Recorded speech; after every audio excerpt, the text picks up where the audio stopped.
Hello, everyone. Welcome back to session 2 of Knives in the Night. Now, first of all, where we first left off our little party, we had just survived a attack from a large, overpowering enemy force, and the capital city of the Astana has fallen. And you all took refuge during the attack inside of a tavern in a hidden compartment left behind by Istana's allies. They knew that the attack would come, and so they were preparing this beforehand. And you all, unless you for some reason decide not to, are part of the Astanan resistance. And it's been a few weeks since the occupation began.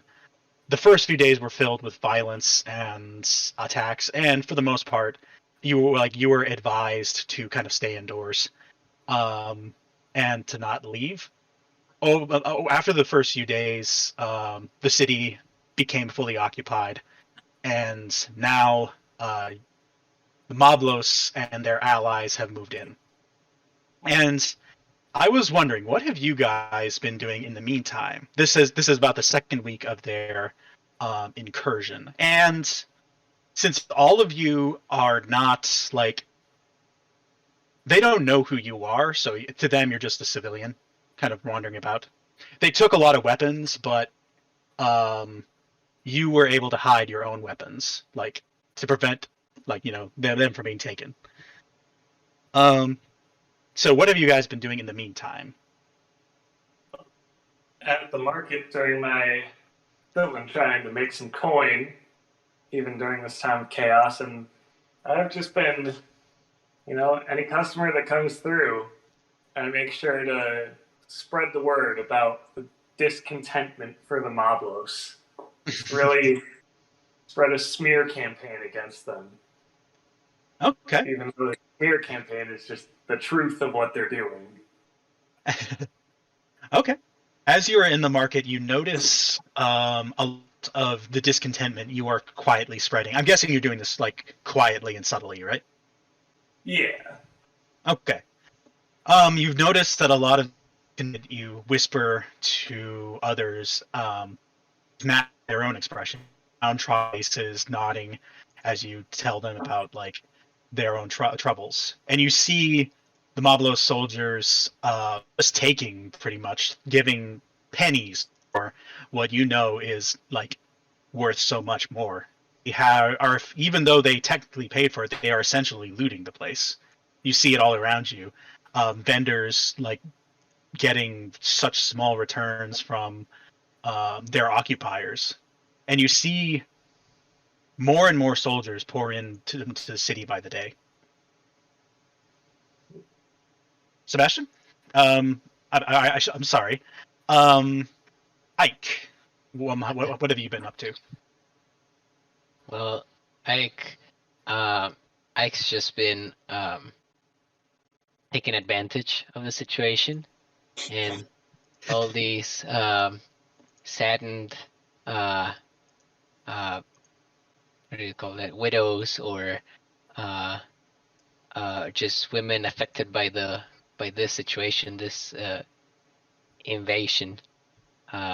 He is just going from street to street performing and trying to console them and just, of course, be a shoulder to cry on.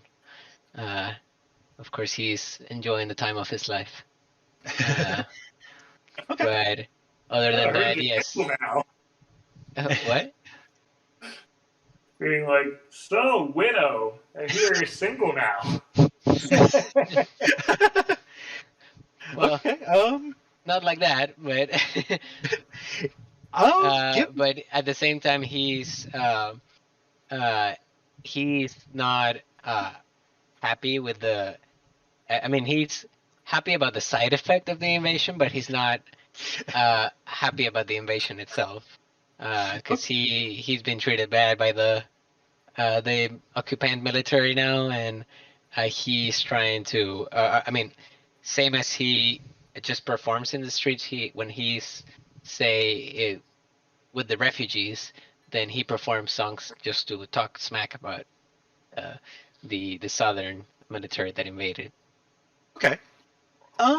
Yeah, like, I'd say like when you're playing with the civilians and such, like those that are downtrodden that you aren't trying to woo, you get a lot. Like you see as your work like quietly lifting their spirits, even as like Mablo soldiers, like as they're passing by, listen in, and they're your audience too, and they're enjoying it. But you notice like the hearts of the people are lifted as you play. And just for fun, give me a charisma check. Oh, okay. We'll see how impactful I really am.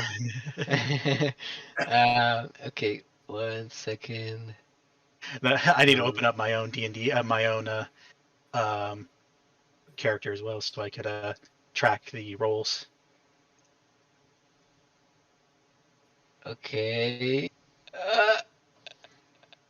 Oh no. Oh, okay, wait. This thing just keeps rolling on my screen.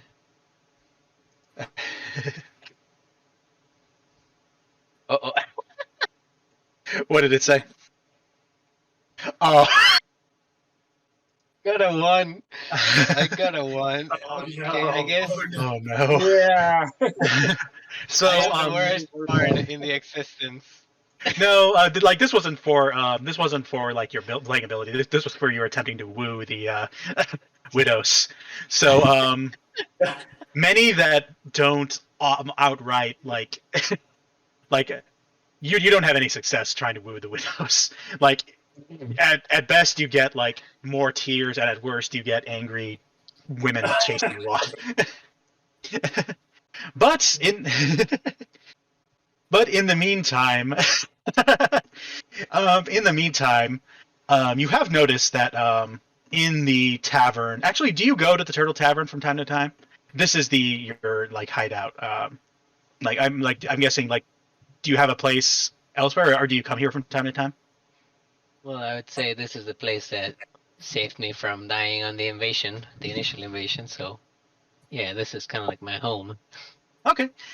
You notice there, like as time goes by, first an old halfling comes in, and you realize that he was an employee of the Turtle Man. But after a time, you also notice 2 young women also returning. One, Ezza Azai, a pretty goblin girl, and Nee Stordusk, which is a surly, very bitter woman. They were like, as you're kind of talking to them, like you find out that they were initially employed by Dunok, but during the attacks they needed to stay inside, and now that things have calmed down, they've come back to work. Huh. Yeah, the characters are in here, like currently in the bar. Do I get an interaction? Yeah, do you want to try to interact with them? Yes. So So I first approached the pretty goblin girl. like she's like This will she's go over well. she's serving like you notice at the place first, like she's serving a group of celebrating goblinoid members from the Razboynik army. They're celebrating like they won the city themselves, despite them not doing anything. She's passing out her drinks, like, and she turns and sees you, and approaches you, and like, and she says, "I don't believe I've seen you before, huh? And my name's Ezza." Oh, hi, dear Ezza. I seem to have a problem with my menu here. I don't see how much I have to pay to get your attention. Nice. Give me. She giggles, and she it's like she giggles. Give me a persuasion check.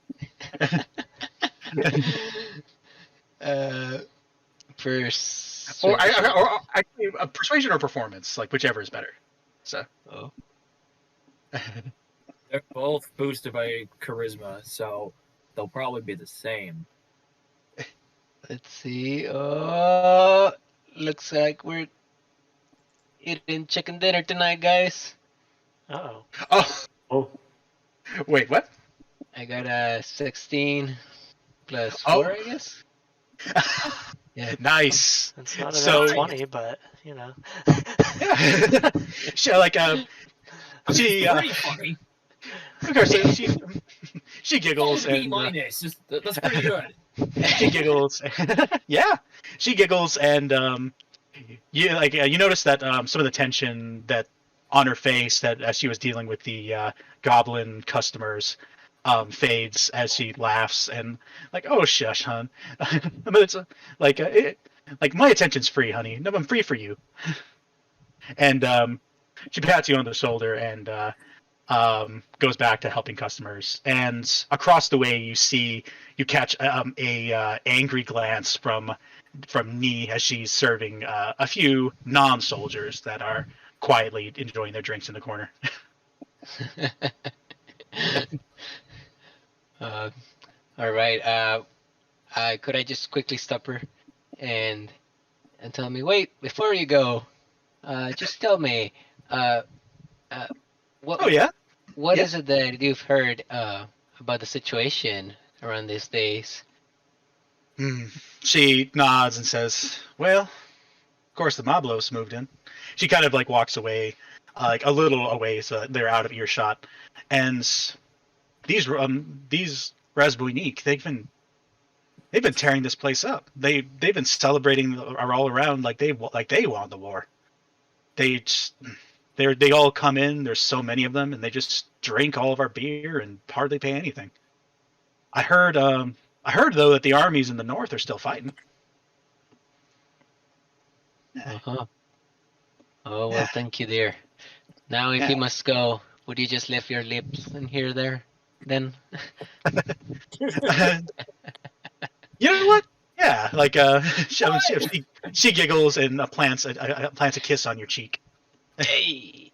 And she's like you like feel free to call my name if you have any questions, hon. She goes back to tending customers. And Thank you, dear.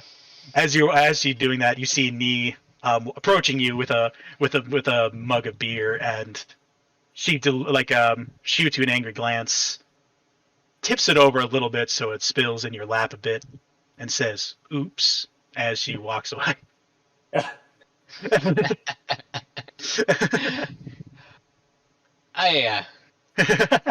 Watch it, woman. She gives you a rude gesture as she attends to another customer. Okay. You didn't have to pay anything for her attention. Didn't even have to try to convince her. So, Regis, Edward. So, Mr. Ed, I would say that your metal, actually, what have you been doing around? Well, so we left off where Ed left off last time was he, Alphonse, and I think Soar, what's your character's name? Matthias? Saar by Matthias. Okay, yeah. So, excuse me. So, like Ed, Al, and Saar, Ben. We're all starting to research the Warforged and how exactly they work in order to build Edward a new leg and a new arm. That process probably took a little while since Ed was down an arm. Yeah. Okay. Give me an Arcana check to see how well that kind of went. You want Arcana or Investigation? Whichever you have a higher in. Well, the Dealer's problem choice. is, they're both, and I think, well, Warforged are kind of magic oriented anyway, but I'm trying to think what makes more sense. I'll just go with Arcana. Okay. Okay. Should I roll 2 since I was helping? Sure. Yeah. Okay. Oh, damn. That's really good. Well, we all know who the real artificer is. even even though Saar Ben didn't necessarily quite understand that sort of thing, he was a huge amount of help, and he did learn quite a bit as he was helping you adjust your arm. And overall, the process, even though it took probably the course of a few of the 2 weeks, went smoothly. And now your arm is like your limbs are functional. Right. And I would say that Al can't really chose mostly to stay inside of the inside of the base underneath the tavern. Of course, Yeah, I would agree with that. just getting used to his new body, and also wanting to stay by his brother's side. Okay, that makes sense. And yeah, and Saar Ben, what have you been up to besides helping with getting his arm ready? So when, as I've been sitting here in this dungeon, recognizing that this may in fact be the safest place to weather out the major conflict above, and also this seems to be one of the hubs of, I guess, one of the parties to this conflict. I have stayed in order to listen and learn about the people and their cultures. I am still very confused because I did not get a good briefing, and apparently the spies sent ahead of me to learn about this country were, shall we say, questionably informed. So I have many misconceptions from what I was told, and I have been trying to rectify the misconceptions and the conceptions and the ideas and concepts of what I was told with what I'm seeing, and I'm just honestly very confused. I don't know who I trust. I don't know who I lean towards, other than I have been leaning and crying very heavily into the shoulder of Ai Karamba, the bard, because I've been inconsolable about the death of my friend Hamar Ahmar, and the loss of my crew and my way home. I can't send letters back to my king, and recognizing that my whole point and purpose of coming here has been basically thrown to shambles. So I'm having a rough time in this foreign land as a foreigner. That's understandable. And there's a lot of people, I think, in the base, a lot of your now new compatriots besides Ike that have attempted to, that have noticed you. Would you accept their attempts that help you? Attempts to comfort? Well, that depends on the level of confusion between whether I accurately understand that they are in fact attempting to help me. Okay. And I'm curious, like Ike, as this foreign emissary and is crying into your shoulder, how do you respond to this? Yeah, well, I tried to console him, same as I was trying to do with the wives, but as we know, I wasn't very successful. So I would be all like, "Oh, I'm really sorry about your loss of your lassie. Here, let me sing you a love song." Or actually, no, let me sing you about a king that once ruled the place, but then lost it all. And it's just the wrong songs for the wrong. Completely misidentifying the source of the pains. Exactly. So I'm just very useless, but he just can't help to I guess I don't know, continue to hang around me. You're the worst friend I've ever had, but you're the only one I have here. Oh man.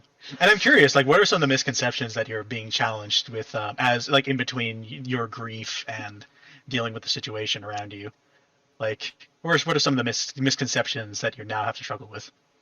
Um, so obviously social norms, like my society has different social constructs than this place, and unfortunately I don't know the world here well enough to give good examples that are like counterpoints, but like um, I guess I know enough real world examples of cultures right now to kind of try and adapt to whatever you throw at me.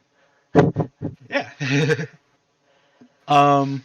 So I guess I need to know more about this place's culture in order to recognize where the confusions are happening. But I'm thinking like trying to interact with Dinero, for example. Like he's probably one of the easier ones because like money, stuff, and that's pretty much what he cares about so far, as I'm aware.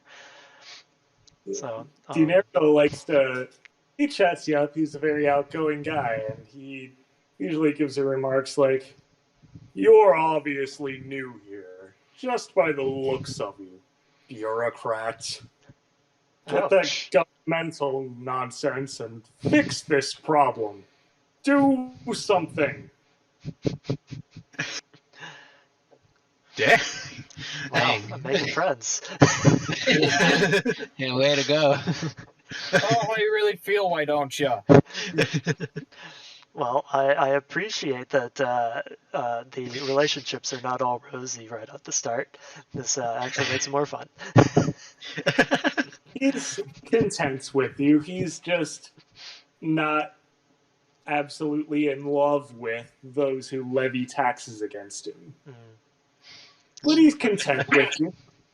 So, as the foreign emissary, Vulcan, recognizing that he has to make relationships as best as he can, Saar would have every intention of discovering and finding the baser desires of Dinero Toreador and maybe just subtly manipulating them to make him like him more. And unfortunately, Consul does not have local coin to a great degree. He has foreign coin. He has the money of his king, but that's not worth anything here. um. I'm fine Curious. with that. I know some people. Exchange rates are something I'm far comfortable with. If you ever need anything from my shop to get this city back on its feet, just let me know, and maybe a discount or two will come your way. Okay, so let's see.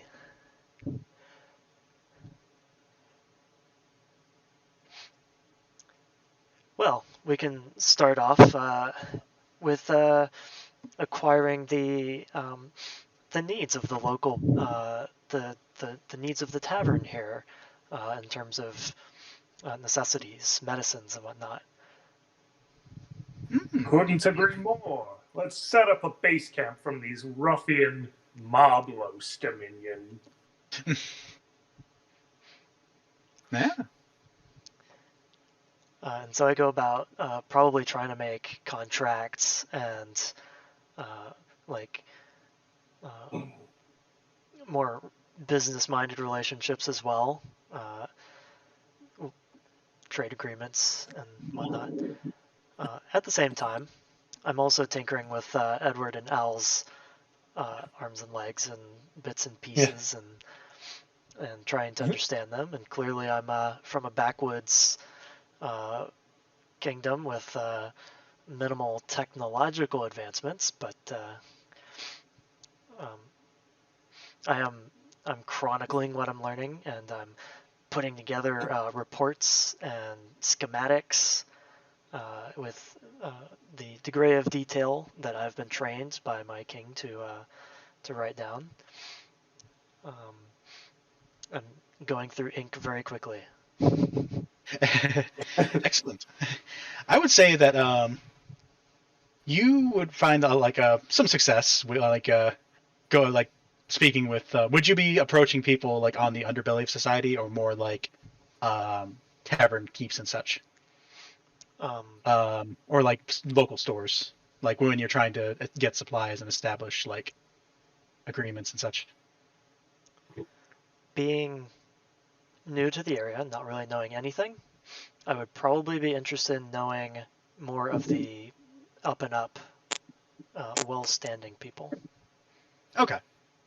Yeah, in that case, then like they don't really have you find that a lot of them don't really have a great deal, but hearing what you're saying, they do agree. Like they'll be able to supply what they can for the.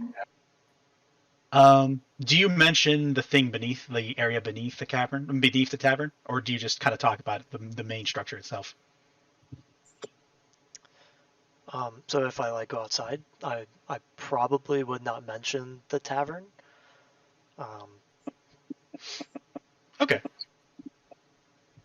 Because I also am recognizing like this has basically become my embassy. Okay. But at the same time, it's not a secure embassy, so. Pretty cool. Fair. Fair. Okay. But yeah. And last but not least, Mr. Mihal. What have you been up to these last 2 weeks of in-game time? Well, as a spy from the kingdom of Tuhis, the Drows and Gnomes nation just east of us, I am trying to make sense talking to anybody that seems to be a Drow or a Gnome. And try discreetly to ask for missions or something to do. This guy's just lost. I imagine you're doing this both outside and inside of the base. Yes. What's that? Yeah, when I see someone that like gets my attention, I also ask him for my mission, especially if someone is crying or like what needs to be done. On the streets, as you approach the worried, distressed people of the town around you and the lands around you, people from the countryside coming in to seek refuge, or just like people who had been caught, you notice that no one really gives you a mission. In fact, most people, when you ask them for a mission, either give you a strange look or emphatically say like they're like mission, what are you talking about? Or some people even attempt to some seedier types, drow and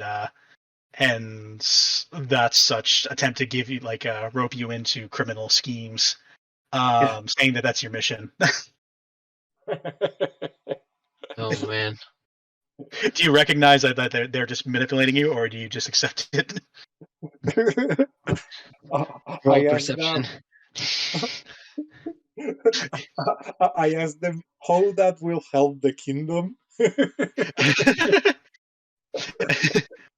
When you ask that, like they become kind of shifty and like walk away. Darn it. Oh man. And inside of the base, like when you approach like drow or do you also approach Ginsaw? And because Ginsaw isn't a drow, but he is an elf, as he's kind of working and organizing his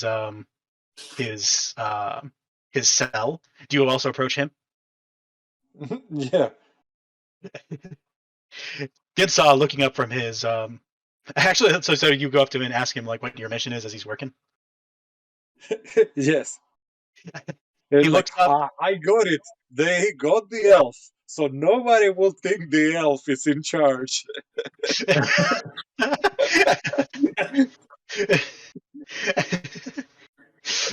Okay, so like you approach Ginsaw and ask him for your mission, and he looks up and like blinks a couple times and smiles and says, "I'm happy that you're so enthusiastic.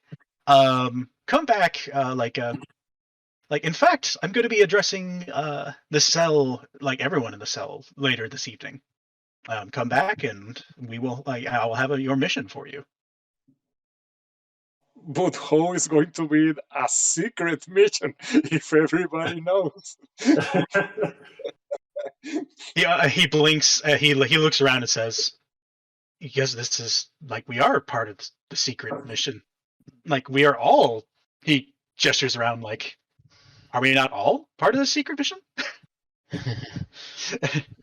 Not quite understanding what you're getting at.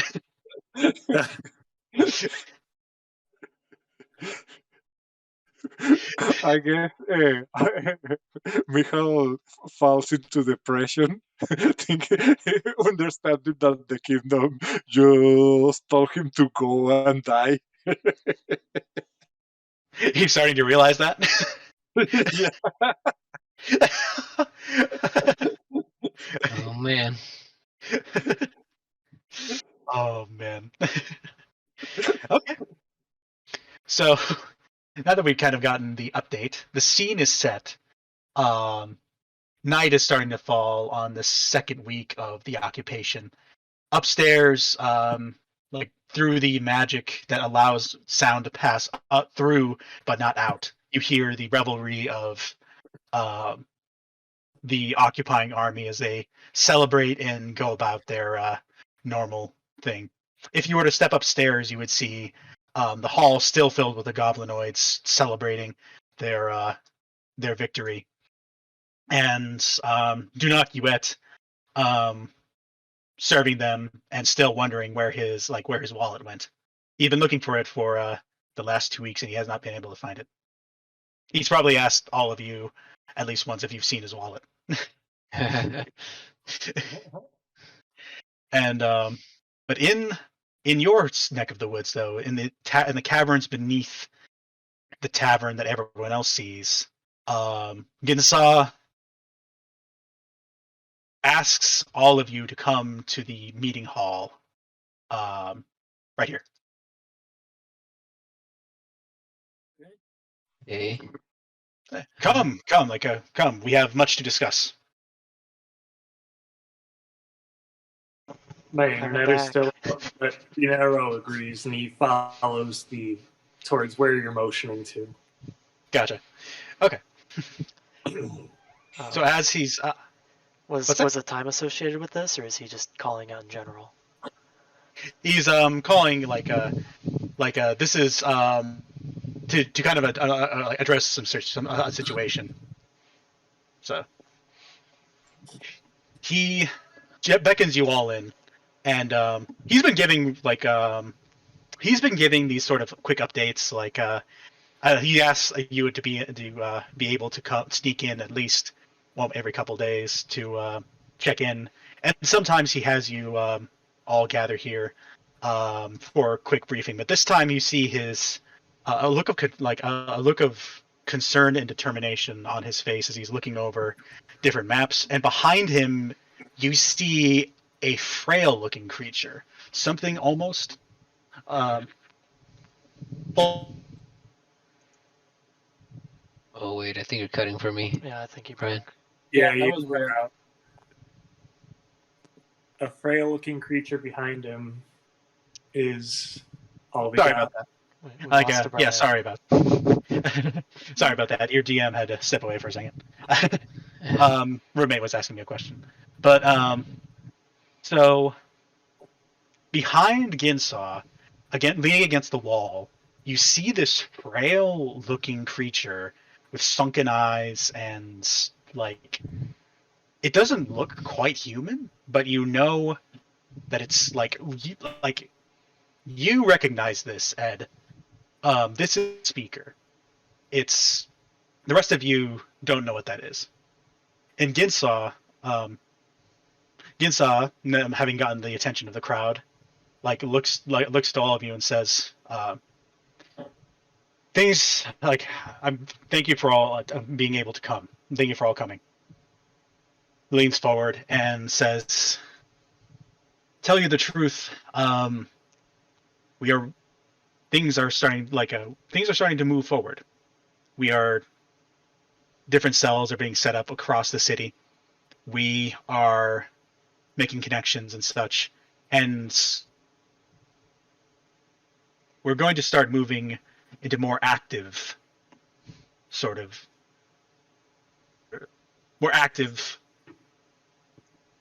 actions against our enemies. And he gestures to the creature. And I would like you all to meet this. And the creature, almost like with effort, steps forward and approaches you. Do any of you know what this is?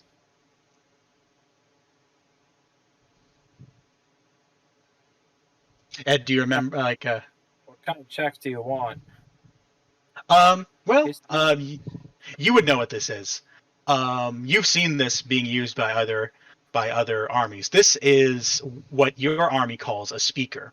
It's something that allows it's a magical creature that, in exchange for it being basically skin and bones, is capable of communicating with an entire regiment, with its mind, like sending out messages, giving orders, and such.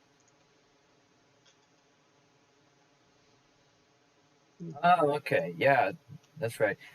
And I think Edward basically answers it like that. Against a nod, right? And he motions for all of you. Please step up and touch the speaker. And the speaker kind of walks forward. And You see reaches out to touch it. What's that? And Dinero agrees. He reaches out to touch it. And okay. As you do that. Okay. Oh, actually, Ike, go ahead. Sorry, I was just gonna say, Ike is weirded out at the fact that we're just, approaching to touch this bald man, but he he goes with it. Okay.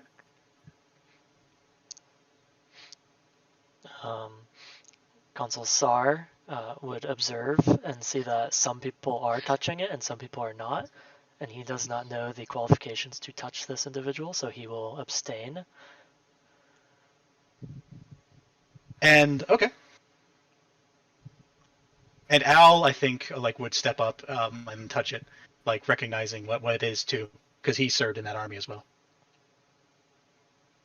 And the rest of the partisans and the rest of the resistance step forward and do the same. And as you touch him, you hear in your voice a female voice saying, "You hear, speak if you can hear me."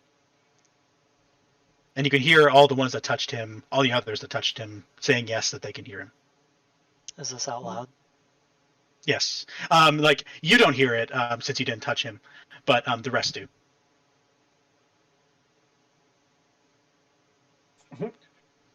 I scream, I have voices in my head. Technology. Loud and clear. What did you say, Mihal? Wow, technology. That's magic. Character, that's magic. Recognize the importance of this and notices the what he perceives as wimpiness. He will grab the wrist of Consul Saar and say, "Come on, boy, touch it." Come on, boy, touch it. He's just kind of. He's not yanking you. He's just guiding your hand, sort of like trying to get a little kid to jump in the pool.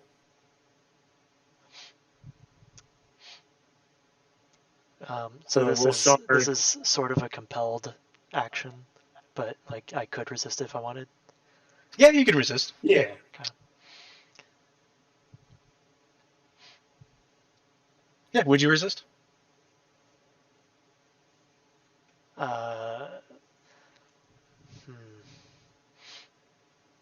He would Come on, I would boy. probably ask, what is this? What's going on?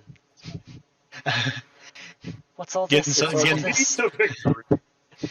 Ginsa smiles and says, I can understand your nation. This is a speaker. It will basically connect with your mind, and I'll be able to send out orders to you remotely. We'll be needing this for the in the future. Well, my mind? Hmm. Yes, your mind. Think of it as a thought popping into your head and rising above the others. It won't compel you. It won't make you do anything, but it will send messages. Oh, Mihal decided to ask, do the cripple can broadcast music? Yeah. And I was thinking the same thing. The That speaker could be a hit across countries. the speaker looks at you and it seems confused and closes its eyes for a minute, and you hear in your mind, Daisy, Daisy, so dainty and small and frail. The first bar of that song, and then it opens its eyes and almost looks like a little ashamed, and you see Ginsaw give it a disappointed look. That's where the Rickroll could have come in. Yeah, I thought I was going to get Rickroll. Sorry, I interrupt you. good morning, Vietnam. Yes. Yeah. And Consul, you see some of the other soldiers like cracking up or looking slightly annoyed, and you don't really know why. I'm quite confused at the moment, and Dinero's clutching my hand, and I'm like, ah. Ginsa, Is the speaker at all like offended at this? it does look like a little like it does look like it's trying to like get you to touch it, but and it does seem a little disappointed, but it isn't saying anything. And Ginsa, as you're kind of like observing the speaker, reaches out reaches out and like touches the speaker himself and says, "It's fine. Please, I won't force you to touch it, but you will need to, I won't force you to touch it, but just know that if I give an order to one of your companions, you will have to follow it, even if you can't hear it. Do you understand? They will tell you you're the order." I am a servant of King Malek. I do not have the authority to follow the orders of other rulers. Ginsa almost looks offended by this and steps out and across from you from the table and looks at you in the eye and says, "Do you want to be enslaved?" Surely no one wishes to be enslaved. Because our enemies are going to do that. And I tell you, they will not stop until they've taken the entirety of Dinlan. And I don't think they'll stop until they've taken everything. If you will not help us here, then leave. You can see him like staring at you, like almost enraged, like, but if you want to save your kingdom, follow me. Like, do what I say. Do you understand?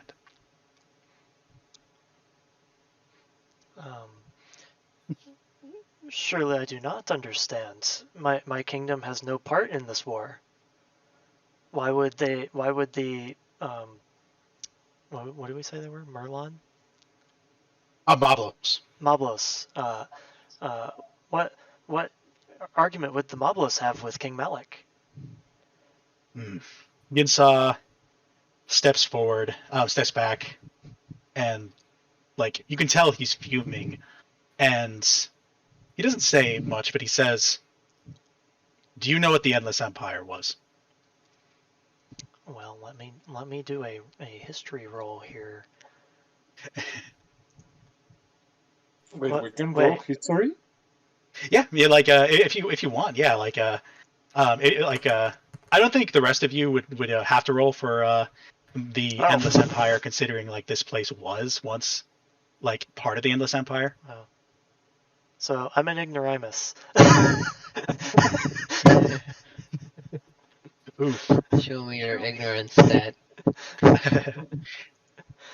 I would say like you don't know a great deal, but you have heard whispers about it, because if you're in any kind of like diplomatic role, you've at the very least heard of the Endless Empire's existence. You don't really know much about it though. Okay. So this would be like if I walked up to a random college student today and said, "Tell me about the Ottoman Empire." They'd be like, "I know there was one." Okay. Yeah. Yeah, exactly. Okay. And yeah.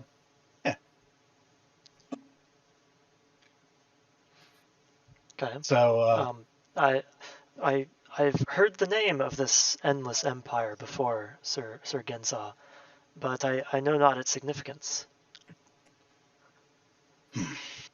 he adjusts his he sits back down, seeming to calm down a bit, like his anger subsiding. He's like, many years ago, my people used to control the Endless Empire. I was alive for when we ruled. I was a young man, and my empire, the Endless Empire, stretched across continents. Dinlan was just one of its seats of power, but we treated our subjects badly, he says. And when the fall of the Empire came, many of them sought revenge. They fought against us. These were not quiet breakaways. Istana was one of the few that did not fight, but Mablos, Aska, they were made on the backs of those that we conquered. And now that they have their own kingdom, they grew. They adapted. They expanded. They built up their own empires, built up their own countries, and now they seek to do what my ancestors had done before. And I tell you,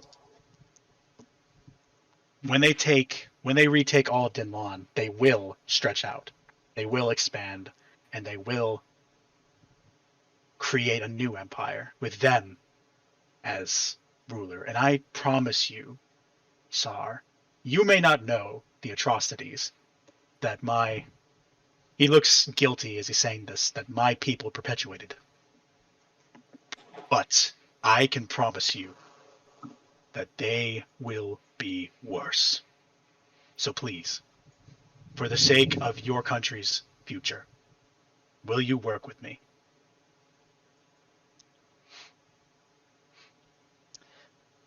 Work with us.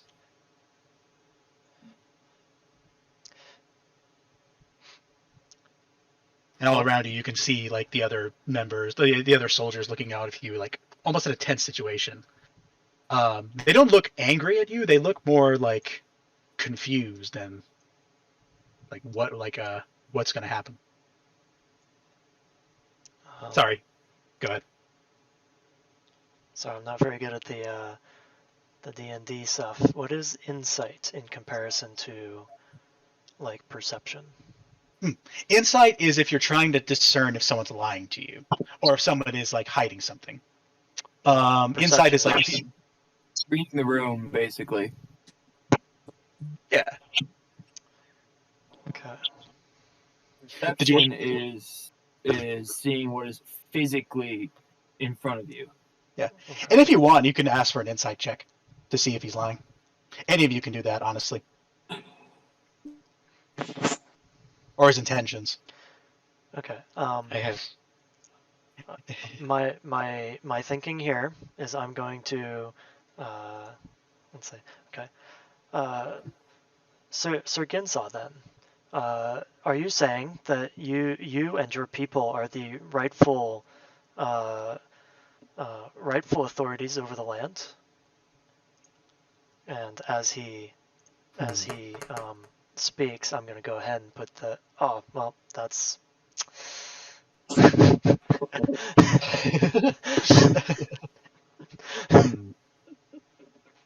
And Ginsaw, as you ask that question, purses his lips and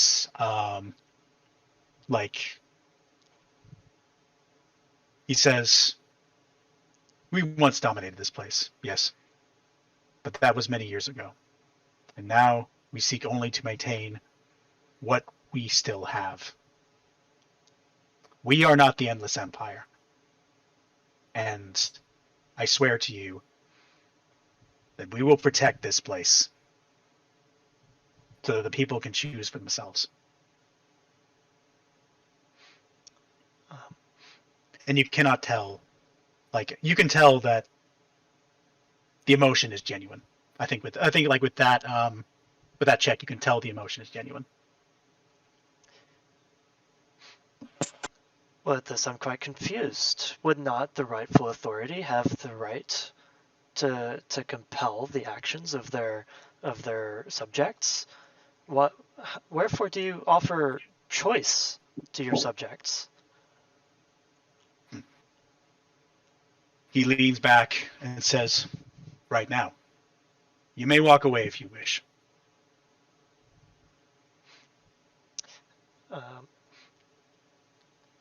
So Consul Saar is a bit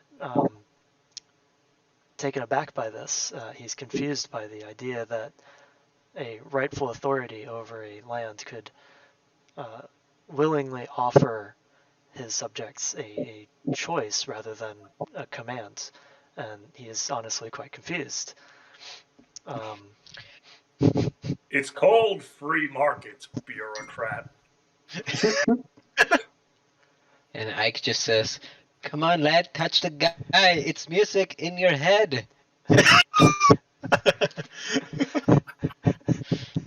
Mihal tells him, if an elf tells you that something is hideous, they know what they're speaking. Look at his face. He's so ugly he is.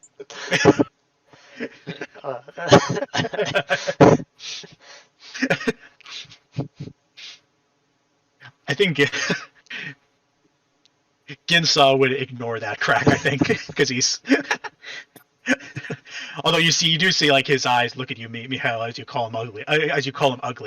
But we would glance back to Consul Saar Ben, and as Ginsaw's kind of sitting there looking at you, he realizes what you're saying. Oh, you think that I am a ruler in Astana? No. He shakes his head. I am not from Astana. I am from Ajbal Elafar, to the far north. I am an ally, not a leader. I only lead this cell as a quad team. I do have a position of power, Ajbal Elafar, but here, I am a soldier, just like all these others behind you, fighting for my land, protecting my allies. I don't believe you are a threat. That is why I am offering you a chance to leave, if you would like. Okay. Sir, as ambassador and emissary from my liege, King Malik, I was sent here to create diplomatic ties and friendships across the sea. I wish, firstly, to let you know that I have no enemies in these fights, not yet, anyways. Do you I- not? And I've heard in your crying. I've been listening to it. I have heard it. I have heard the name of your fallen friend. I also know that just outside, on the docks, his ship burned. An action done by our enemy.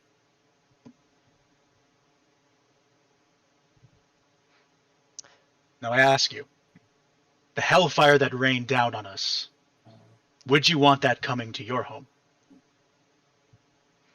it is for this reason that I am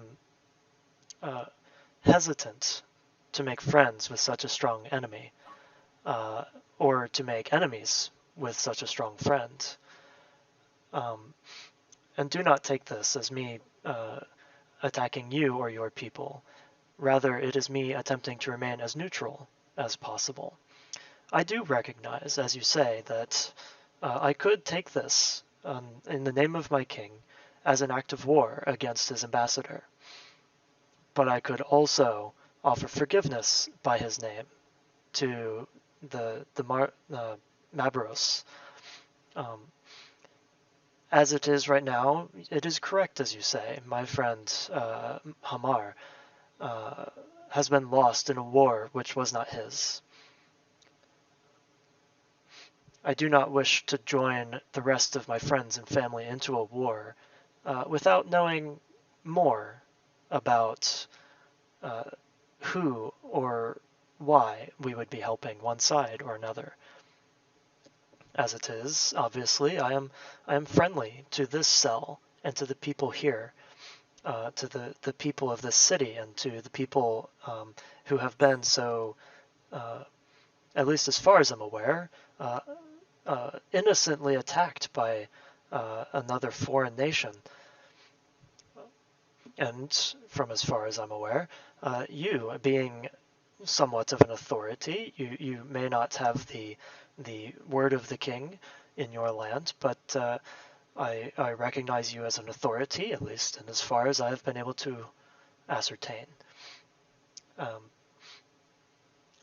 So as a sign of friendship, I will comply with this request.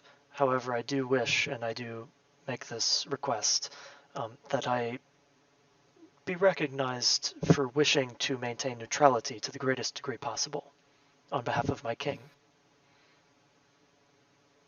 Ezza, listening to you, he nods, seeming at least somewhat calmer. All right. I will not ask you to raise a sword, but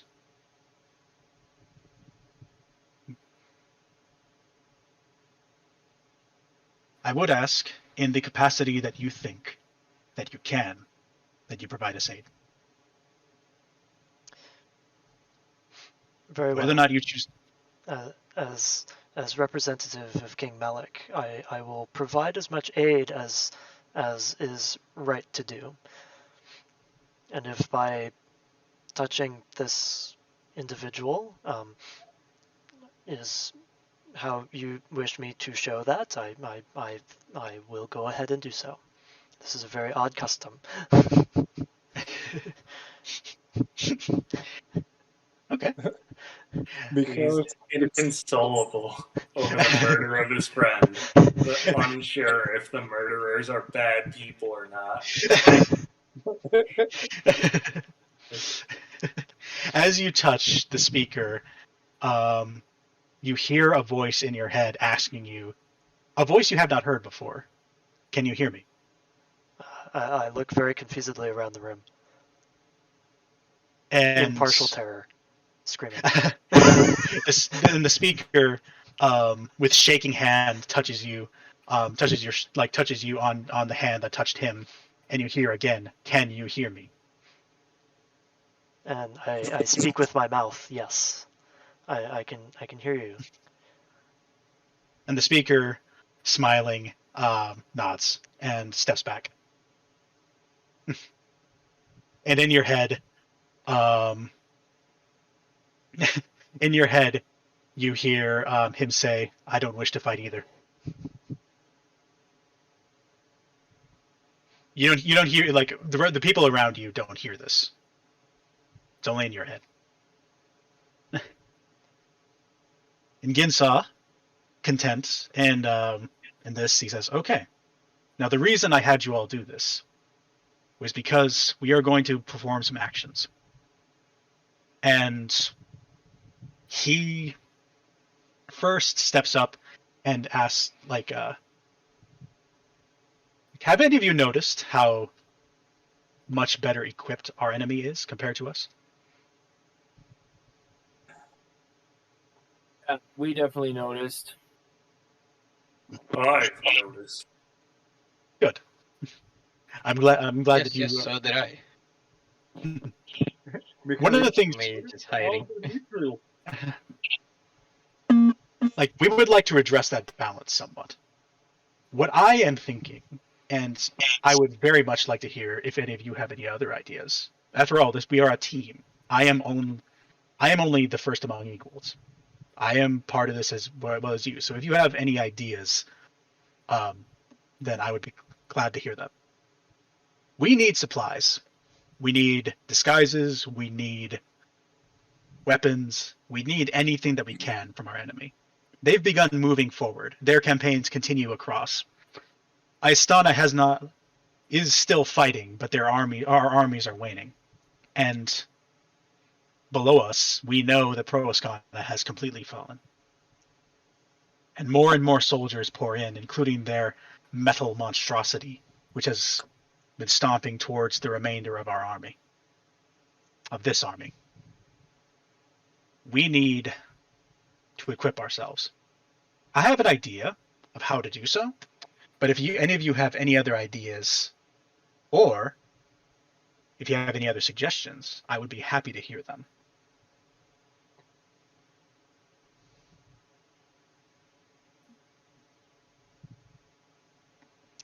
Sounds like a plan.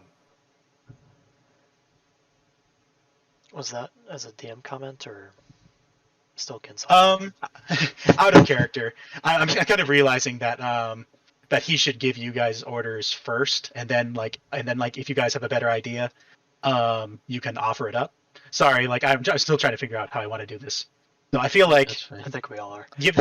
yeah, I think giving you guys him giving you guys orders first is one better suited for what the story is, and it also gives you a better framework to be able to answer that question. So okay, back in character. So Ginsa says, we need supplies. We've also heard reports of soldiers captured during the battles being kept in a nearby prison in Kinla. We are hoping to be able to spring them loose. We may not be able to do that though, and it will be hard to do so. There's also many different storehouses filled with supplies that they need. They've built them all over Krina, and they're still fat with their victory. You can hear them just above us celebrating. They are complacent. They think they've won. And if we can sneak by, grab things while they are in their stupor, then we will be in a better position. More food, more weaponry, better prepared for what we are going to do in future.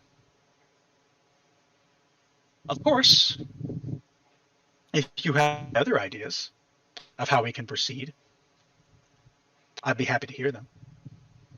Let's load up and roll out. I love your idea.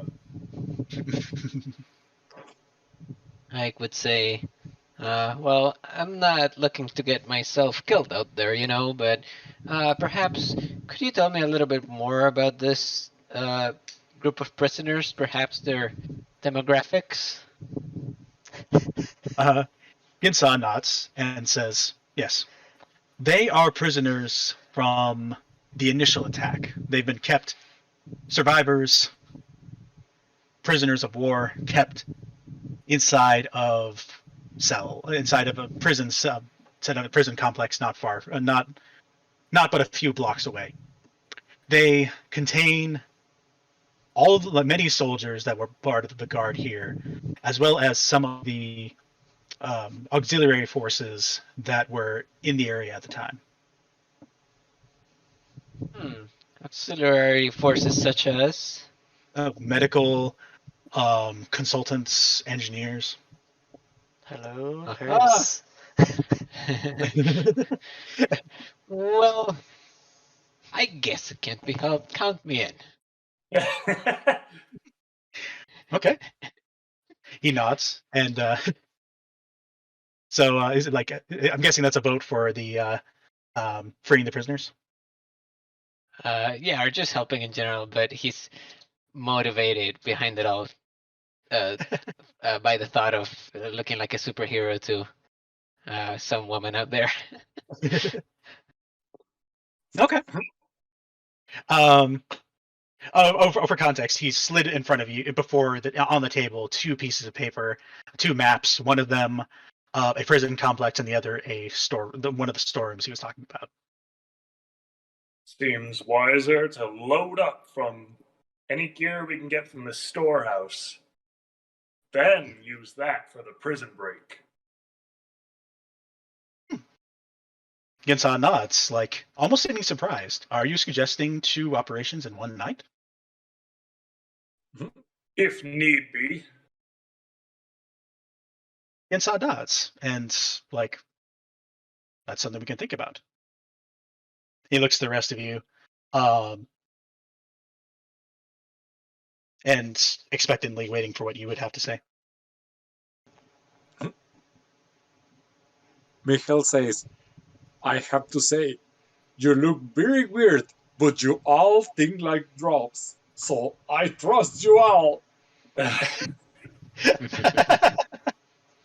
Okay.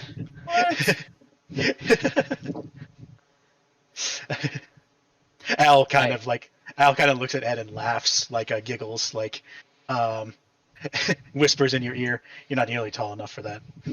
to look like a cow. Yeah, Ike's just fantasizing about saving someone, so he doesn't even hear that part, but he just says, yes, let's go. Consul Saar would listen to the conversation and think for a moment, and bring up to Ginsa. Sir, if we make any overt action, will the Mordos know that there are, shall we say, nefarious actors in the area? He nods, and like seeing what you're thinking of, it's like, yes, they will. But they also know that many people are discontented, and if we are quiet and move fast enough, they may not be able to tell who it was. They might, for example, they may start increasing patrols, but that is the risk that we take by taking action.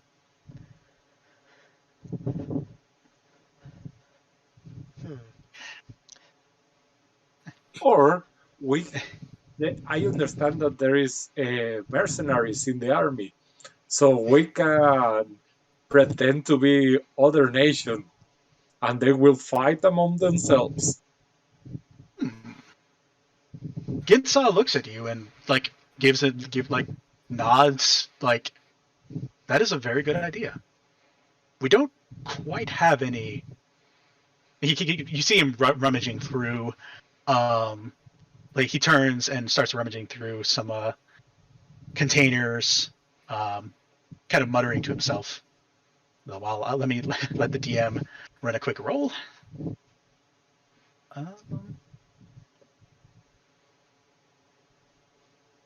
What was your plan again on how to cause infighting? We try to figure out which parties are there, and then we act as if one of the party just wants to hoard the resources, like get more spoils than the other. Oh, so like spread some rumors. Like this lieutenant's regiment is trying to hoard all the stuff for himself. As a plan of this guy of bombing Russia with planes with Chinese flags. Oh man. As he kind of rubbages through, you see him produce some raggedy clothes that looks like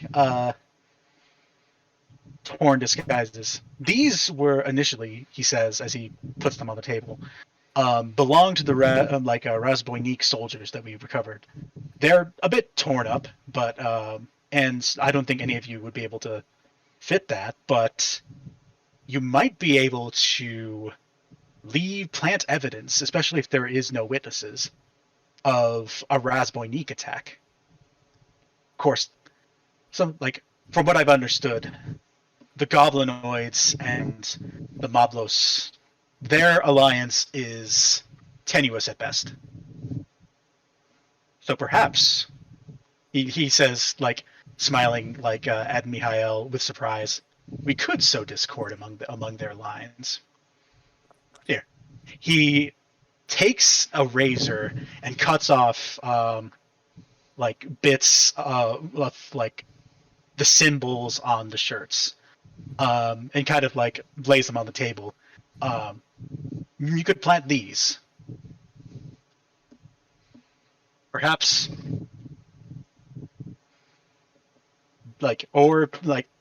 perhaps if you find any other pieces of Razmoinik paraphernalia, you could lay them out as well. We have some more goblinoid weapons that we could break and leave behind, make it look like some of their weapons broke in the fight. Yeah. There you go.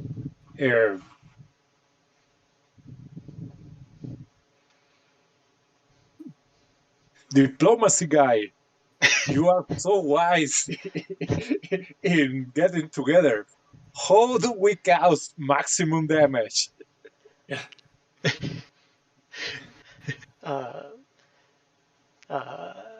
What's you're like a gnome or something, a dwarf? Yep. Okay. My bearded friend. I'm afraid I wouldn't be comfortable in providing the means of swaying the balance, shall we say, between two forces. I'm still working on who I wish to listen to more, and more specifically, my aim is for peace between all of the warring factions, not necessarily war between the warring factions. However, if they die, there will be peace. If there is a story in my land of one of our ruffians, he was a rabble raiser, and he fought against the king. It seems to be apropos in this position based on the speakings I've heard, where the scoundrel basically took one of the king's own soldiers, who was from another lord's house, and he killed that soldier and left the body after a bit of a scrimmage. The soldier had been dead already, but the kill was fresh. It was an assassination, and so he left this individual from the other lord's house in the king's palace, and started a scuffle. And so when everyone escaped, the only body that had remained was this one from the noble. And so the king ordered the noble and all his men killed. It was only after the fact that we realized that the noble and his men had actually been in defending the castle at that moment. But it was too late, and the ruffian had a successful attack on that. Well, the ruffian died afterwards as well, but this is beside the point. Sounds like a perfect plan. Let's copy it.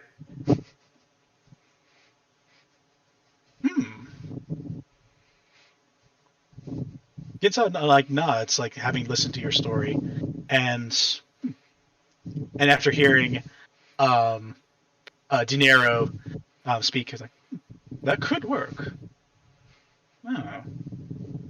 Yes. If you need an actor to play the part, then I'm your man. Well, yeah.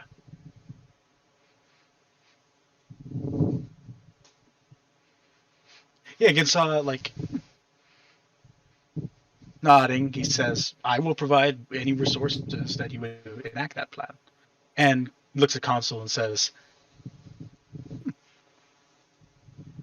that is an interesting story. I might have to ask you more about, at a later time, more about your home and its traditions and its stories. Were you part of that yourself, out of curiosity? No, this was in the time of my father. Apparently, it was one of the other lords during his time. I see. It is a common story, however, mainly meant to prevent uprisings against lords. Some question whether it's actually a real story or just a message told by the sages in order to promote compliance. Yeah. That is a valid question to ask. I never From what he bothered told to me, ask because obviously my allegiance is to my king. And should he kill either lord or rebel, he is correct. It's odd nods and like a surprise, like gives a like a sort of reaction. Yeah, I suppose it is the king's right to do so. But yes,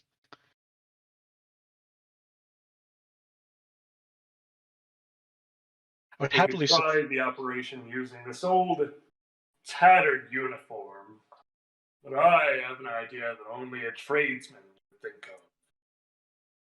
And so, you know the morale of these Moblos. How willing do you think a low-level squad of privates would be to accept some gold in exchange for telling their lieutenants that they've misplaced their uniforms in the laundry? Gitsa kind of looks and considers the question. There will always be incompetent soldiers, especially in this such as this. There are so many non-soldiers in their ranks. Many of them are conscripts sent out, given weapons, and sent out against us. It is not unbelievable that some would lose their uniforms while out celebrating. Quote unquote, lost their uniforms in exchange for a bit of gold our group can muster up. Or drink. For many Yes. folk, the libations tend to reduce, shall we say, better judgment. Or I can shave my beard and put green on my skin and pretend to be a goblin. Yes. We do have dyes and such. And he looks up, pointing upwards to the tavern above Ginsaw. And we do have a tavern full of revelry. So that is very smart. Perhaps we can not even need to persuade them with money, but merely put them in a better mood to make their clothes fall off, as it were. So, yeah.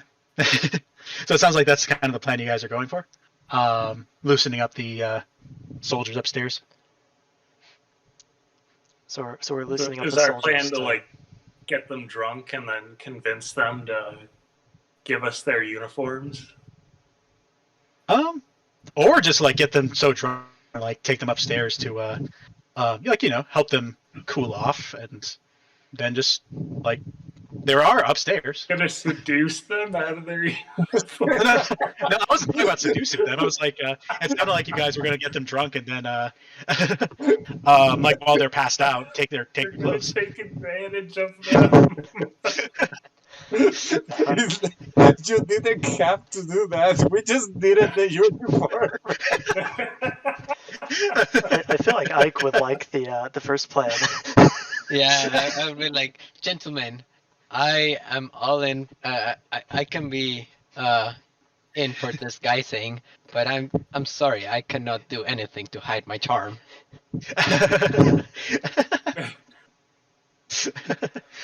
Actually, that is actually a something that I just had an idea. So there are 2 attractive barmaids down upstairs as well. Perhaps we can not only get them drunk, but lure them upstairs so that we don't have to drag them upstairs. No need to say anything else. I've got this, guys. Any of those You take soldiers one are for like the Ike team. here. Anything We'll for have my to country. before midnight. The first Okay. the first D&D bar fight that starts with getting everyone else drunk. At this point, I'm not sure how much of a fight there will be. We're winning Yeah, the bar Ginsaw, fight like- with alcohol. Ginsaw smile at the ideas coming forth and says, "Yes, I would be very open to that." He hears towards like the upstairs. Remember that everyone, like all the workers of Anster, Ezza, Dunuk, and Ni know of this and are with us. Just tell them the plan, and they will probably help you. On it. Dinero will make his way towards upstairs towards the barmaids. That's where they are, right? Are they Yep. upstairs? I beat you or to it. downstairs? They're upstairs. Yeah. Do anyone else of the party join them? Yes. Yes. No. I mean, I would surely beat Dinero to the waitresses up there. As soon as the barmaids were brought up, he dashed out the door. Out of my way. Consul Saar will remain behind to ask Ginsaw questions. Okay. So I walk up to. It looks like one of them is Ni Sterdotsk. Okay. Yes. Ni approach like as you approach, Ni turns around, gives you a kind of like unimpressed look and says, "Yes, what is it?" I quietly lean in and just so we're out of earshot of the Mablo soldiers and fill her in on the plan, see if she's willing to lure some of these guys upstairs so we can get their uniforms to serve our cause and take our city back. Okay. She, as you're explaining the whole seeing the enemy plan, you see her face first turn to disgust and outrage that you're even offering this, to understanding, to almost neutral, fine. She said, You don't have to do anything with them. We'll take care of them after the uniform's off. She, with reluctance, nods and they're so distinct though, but agrees. Your city thanks you. So after talking to her, she goes over and whispers into Nook's ear. He gives her a puzzled look and begins pouring a large set of rounds. And Ike, are you gonna try to talk to Ezza? Is that what you're doing? Yes. Okay. So I just show up to her and I say, Ezza, my dear, I am here. You have 2 wishes left. like, Uh, like she smiles and laughs and like steps away from the patrons as like it's good to see you again. Good to see you again, hon. Like she like anything I can help you with. Well, yes. Actually, I have a little secret to share with you.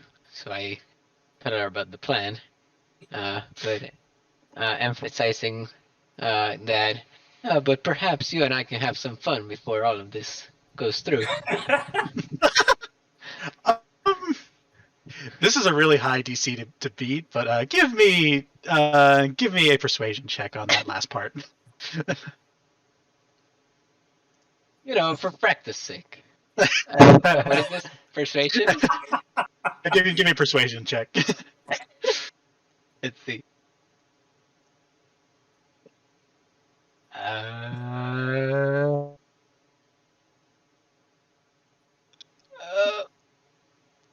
it's rolling forever for me. Gotcha. Uh, Well, that's due. Just really working on this pickup line. Is there a way that I could just like skip the animation of the rolling die? I think there is And like just- Okay. Oh, There we roll go. again? It's probably not going to be enough, but so she laughs at that, but ignores that last part, and she's like sure, honey, I'd be able to talk to them, and though she looks back, although I do feel weird about trying to seduce the enemy, but she looks at you and smiles wider. It's for a good cause. It'll be And, fine. She goes and helps Nee with the drinks as they both goes. She like gives like a small like coquettish wave as she walks to help Nee, which Nee shoots you another like look. I'll tap Ike on the shoulder and tell him, Ike, it's time to get upstairs and get ourselves ready to spring these guys. You can't have another man touching your lady, can you? Oh, let me tell you, I hold myself to the highest standards, and yet, about this woman, I have to admit, yum. Okay. And while they go ahead. Mihal goes with the maids and shows them a gold coin and tells them, if you get one of my size, that's for you. Which one do you offer it to? Or do you just offer it to both of them? Ezza or Nee? Or do you offer it to both of them? To both of them. Okay. Ezza, Is Mihal really big? Does he need like a specialty size? It's a draft. He's so a dwarf size. That's right. So That's Opposite of Sinue. So- size. Yeah, because if not, it will be so sad. Everybody going to the adventure. so Ezza like looks taken aback and says, "Oh, no need to worry about that, hon. I'll be sure to like she whispers like, "Oh, no need to worry about that, hon. I'll be sure to see if I can find one." And Nee, like without a word, just snatches the gold coin out of your hand and continues and continues to serve their customers. All right. Violent luck. Sounds like that could be her way of agreeing. Could be. Yeah. Yeah. I guess we'll find out. Yep. And I'm like I'm curious, Ed. What are you doing? Like while this is all going on?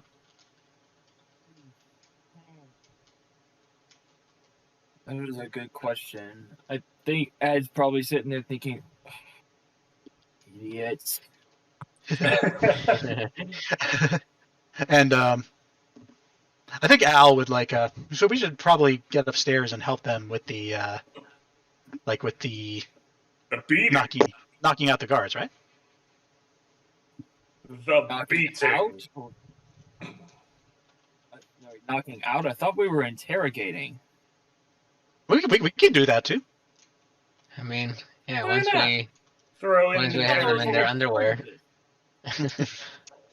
Maybe as they're getting more drunk, loosening, and their lips are getting loose, you can ask pointed questions. Yeah. Yeah. Good thinking, Ed. Yeah. That's a good idea. I hadn't even thought of that. So yeah, like Al, like he's like, yeah, we can do that, and he kind of like drapes himself in a cloak to kind of like mask his machineness, and begins You to. pretend to be a decorative suit of armor. That's true, but he'll also need to get upstairs. Is the problem. So Be really funny if like Al pretends to be a suit of armor and then all of a sudden like starts moving and the prisoners just freak out. They're like, what starts the fuck? walking. So I think that'll scare him into submission. so Al goes upstairs, like with his robe on. Do you follow? Yeah, I follow. Yep. I'll Okay. follow upstairs and get ready for the beating. Okay. And while they're all doing that, Al plays decorative suit of armor, and then when we hear something that we don't like, Al just comes to life, punches the guy, and then just goes back to being a suit of armor. Oh man. Hell? And so while everyone else is going upstairs and the soldiers are getting proper sauced and flirted with, well, like what questions did you have for Ginsaw as he sits across from you? Saar? Well, mainly just world building.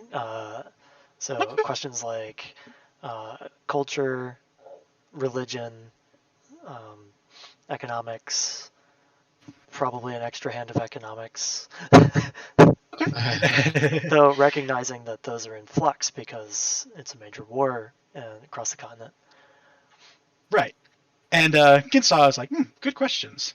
I'm like, I realize that I have not been doing a good job of filling you in. I apologize for that.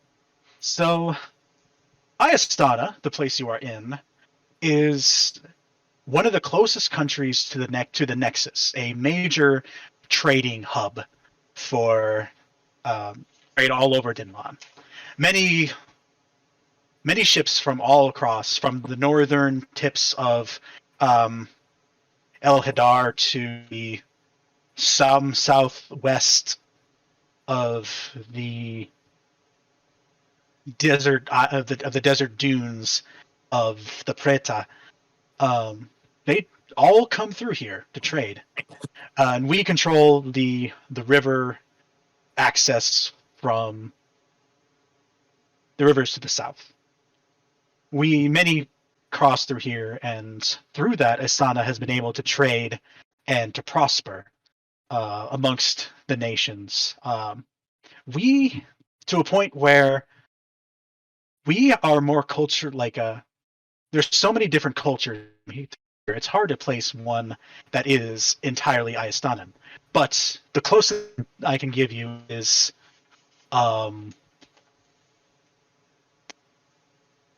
metropolitan is the best description I can give for Ayastanan culture. There are many leaders rubbing shoulders with people from all over Dinlan, and some outsiders like yourself. I am sure that you came into this port because it was one of the largest cities off of the Nexus. Am I right? Honestly, we came in looking for safe harbor for our ship, so that we could gain access to the continent to start with.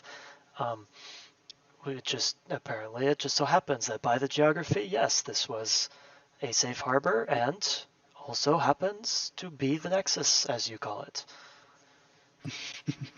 Yes. We were quite surprised to see such a bustling city as we came into the mouth of this river here, and we followed it until we found that it just kept getting bigger and bigger, and we had never seen such a sprawling city before.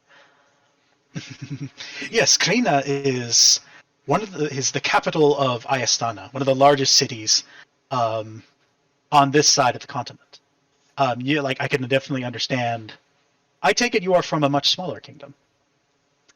Oh, I have very difficulty to describe the size of the kingdom in comparison, for I've not seen very much of your lands. The city proper is not so much full of people as it is full of the honor and majesty of the king. It sounds very much that your people have a great amount of love for your king. It seems like. Love? How is love? We do not love the king. We respect and we fear and we obey the king. Is this what you mean by love? Yes, I suppose so. There has been some discontent with our king. Well, I should say with the Astana king before the war happened. People felt that they were not doing enough to support the people, as it were. He was more content to revel and to celebrate his great majesty rather than support the people he ruled over.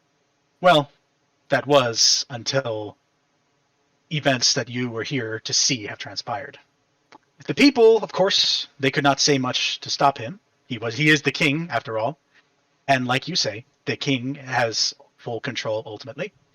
But there was much discontent even before this. But the one thing that can be said is the spirit of Astana, even with a king as disliked as King Ithran, there is still much love for the kingdom itself. And to his credit, from what I heard before he passed, he did die defending this place. At least that is my understanding. Your king died? How is this possible? We have not gotten conclusive reports as to say, but there are reports that the Astanan king in this capital, in his capital building in this city, stood against the attackers until the very end. Whether or not these reports are to be believed is not quite certain, as the castle has been under lockdown since the new party has moved in. I cannot comprehend this. How can a king die? Look, there's as any other man dies, a sword. There's very little that a king can do to mend a sword wound through his chest. I'll give the DM a bit of a chance to play with this. Consul Saar ben Matthias has never heard of such a thing as the king dying. He gives you a puzzled look, and they're like, "Do your kings not die?" No, we have never heard of such a thing. Our king has been with us for as long as history. Your king is but immortal? I would believe that your king would be immortal as well. He seems at this, surprised. Consul Saar pulls out knives. And like, how dare you? And as you kind of do that, you see some of the soldiers kind of behind you reaching for their weapons, and Saar lifts up and then they kind of put theirs away. It seems that I've offended you. I apologize. So he leans forward. He is what? King. That is interesting. It is not that you offend me, but you offend the king. How dare you speak so lowly of King Malik? It was not my intention to insult you. And he seems like intrigued. So, who is this Malik that you speak of?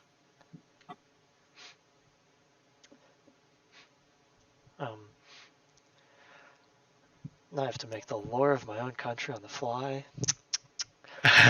Well, you're kind of making that up. We can It is. see. Dark Lord of Deception roll. Okay. So as he's kind of thinking that up, we can switch the scene. As you over here, we can kind of things are going well for our our fair maidens, as these men.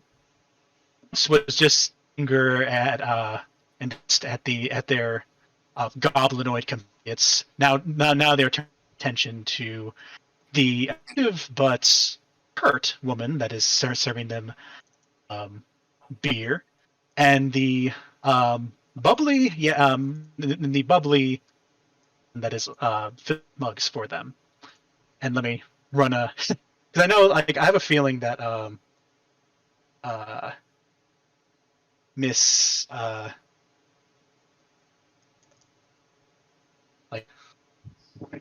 so if you were to be watching, you would see Nee is very much just going through the motions. Is deliberate, like you can tell that she does not flirt very often. And but the soldiers in their drunken state, you can tell a young, attractive woman is talking to them. So they are, even if she sounds like like the metal machine hands behind them, they are still intrigued. And Ezza, no problem, like wooing the soldiers above, and the soldier and Ezza and the. Are any of you watching this? Watching what? Dinero was watching. upstairs waiting Okay. for the beat down. Okay. My character's only over there because there's a vision circle. Oh yeah, I mean, you can increase your you can your cone of vision if you like. I don't know why it's so short with the D&D Astral, but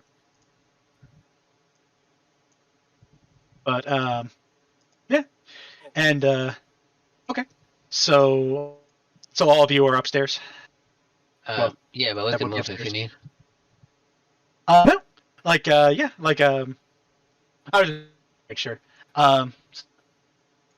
As you're kind of through the closed door, you can kind of hear the slurred laughter and cat calls. The soldiers as they kind of all file upstairs, and either the sing of me, the sporting chuckle of Ezza as she's enjoying the company of her callers, and the surly get over here kind of attitude of me as she's leading hers. And as the soldiers wander in, drunk and pawing at the woman that they were flirting with, they step into the rooms that you guys are in. So there's two rooms. I put Ike and Dinero in the same room. Edward and Al in the other. So are you guys trying to hide? Just kind of I kinda just for long enough until the door is shut. Yeah, like they entered the room and they're just focused on the girl, and then realize suddenly, oh, there's someone here. Yeah. Okay. And I'm standing, trying to be as close to it like a decorative statue as possible, ending straight up. Ed, what is Ed doing? I think Ed is trying to hide. as lead-in, you hear one of the soldiers, as they're kind of like giving attention. One of them like turns around and says, "Oh, this is what? This is what's a statue doing in here?" And like is perplexed by this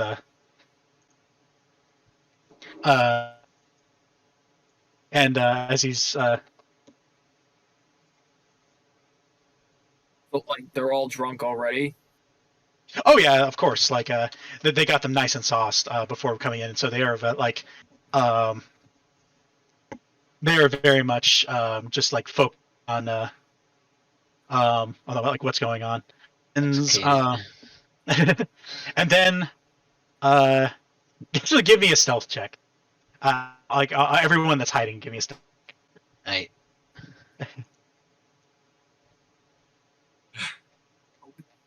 4.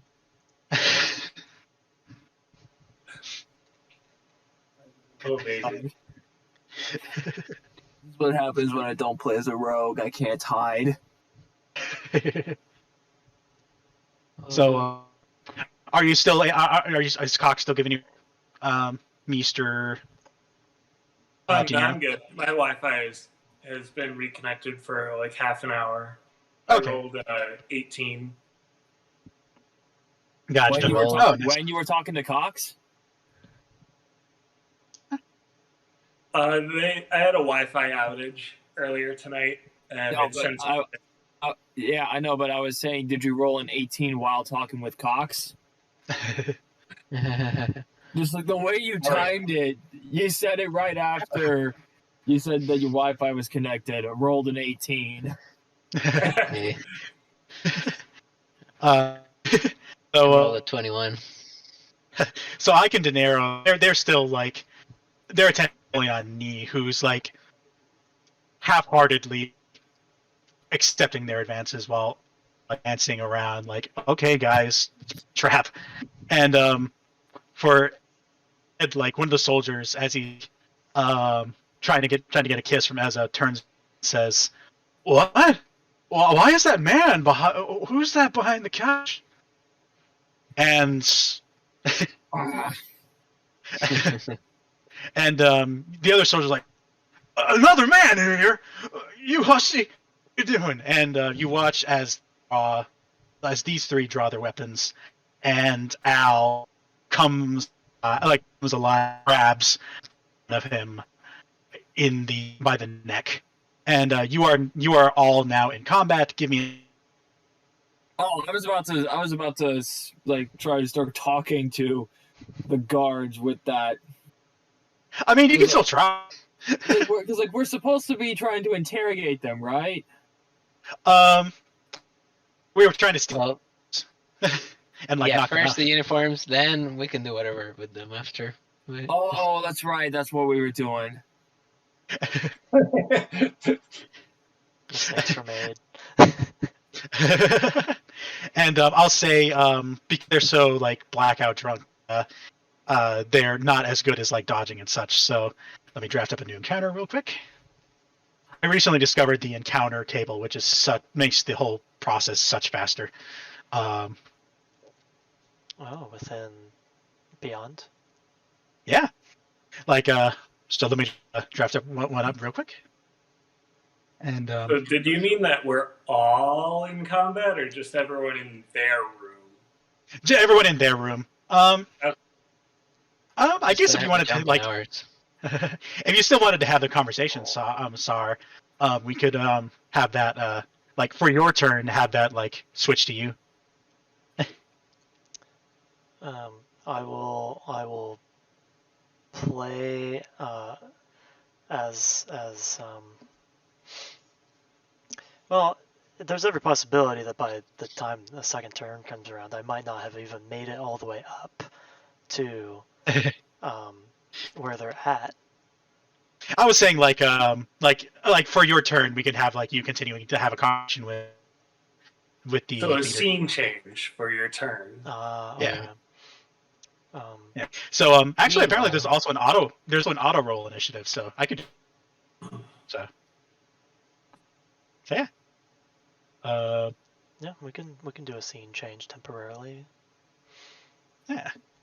Oh, so yeah. I So could also be in combat is- combat on my own accord here in a sense. That is true. Oh. So Getting Brian, feisty. you need initiative from all of us. Apparently there was an auto roll for initiative available, so I did that for you. So yeah, Oh. man, I'll still make it match in Astral, but yeah, is so two soldiers. They are done for the first turn because they don't know what's going on. So the rest are like the other three are now fully aware. So okay, let me just get the initiative tracker up and running.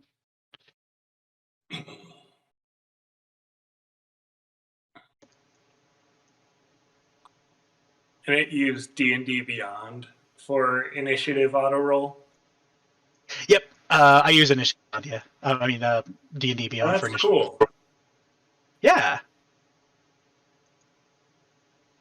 So let me just the combat. Can I add you all to the combat? Go for it. Sorry, I'm trying to do it. There it is. Add 11 characters to combat. Here we are. Okay. So, versus Mihal. So let me make Mihal kind of go. Sorry, I need to find. Well, I'm glad Al rolls well for initiative. Yeah. Oh man. Add to combat. Oh, Uh, So like how are we getting initiative through Astral from Beyond? Basically I'm just trying to make it align with like what I rolled in the encounter table.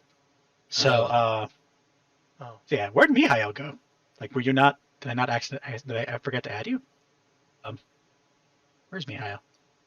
Mihail's in the bar with Oh, which group were you Waiting. hiding? Which group were you hiding with Mihail? Or were you hiding? Ren. Well, that's a good question. Hey, you got me by surprise. So I'm guessing I am hiding in the roof. Okay, so you're like you were like which of these two were you a part of?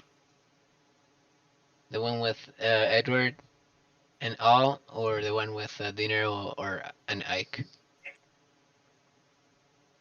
Pick me, pick me. All right, I go with Dinero. I'm moving the character next to Dinero. Yes, slumber party. so you were hiding. It looks like you were hiding in the dresser for a second. So like maybe you were hiding in the board. Okay. Inside the dresser He would fit. drawer. Yeah. Playful. Works for me. Oh man, but yeah. So so this first soldier, he is completely like unable to really even respond. Mihail, you're up next. All right. So I just go and try to slit his throat. Oh. Okay. Give me an attack roll with your weapon. All right. Actually, manage because you're hidden. So so yeah, like you burst through and Maybe performance or no. No? So in D&D Beyond, like look at your equipment. Do you have your weapon equipped? yes. Okay. Go ahead and roll like your 2 attack for your weapon.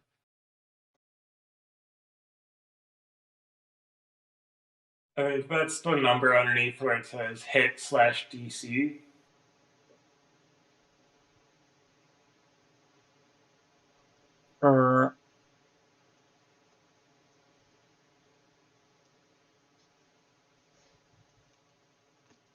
Okay, weapon.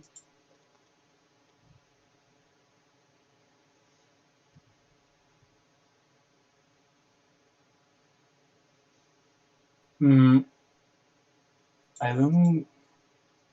It's not working for me. Did you click on the +2 right next to attack on arm strike?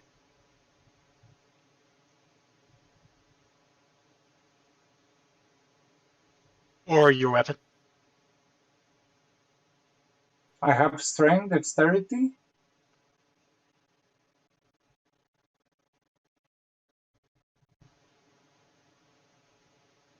But not really. We are in Dungeons and Dragons Beyond, right?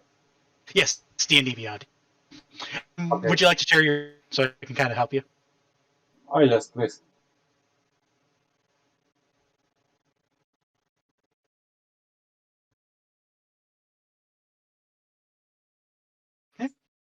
Did you want to like share your screen? Like do you want to what's the the screen button above your icon on Discord? Okay. Not sure.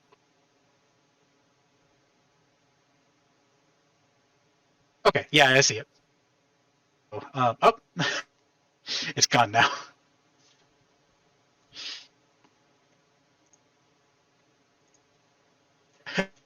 Would you like to try that? Like a Ren? I didn't. See. Okay.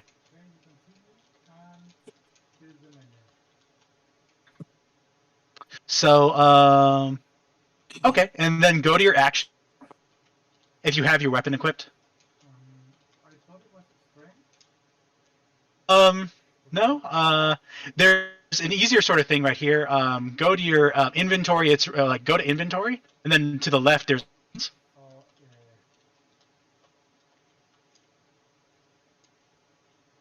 Also, you might want to equip your light crossbow and your crossbow bolts,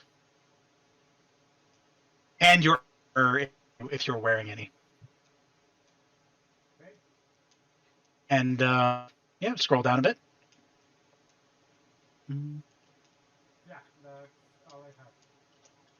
Oh, okay. Oh, weird. You don't have a dagger or anything. Huh. Yeah.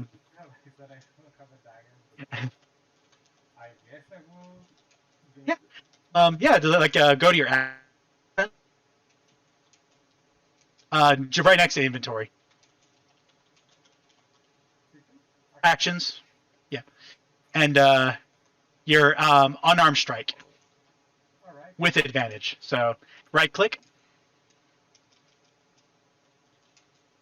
with advantage, and then roll.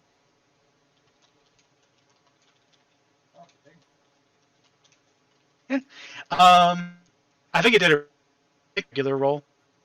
So, but yeah, like that's still good. That hits. So, yeah, give us yeah.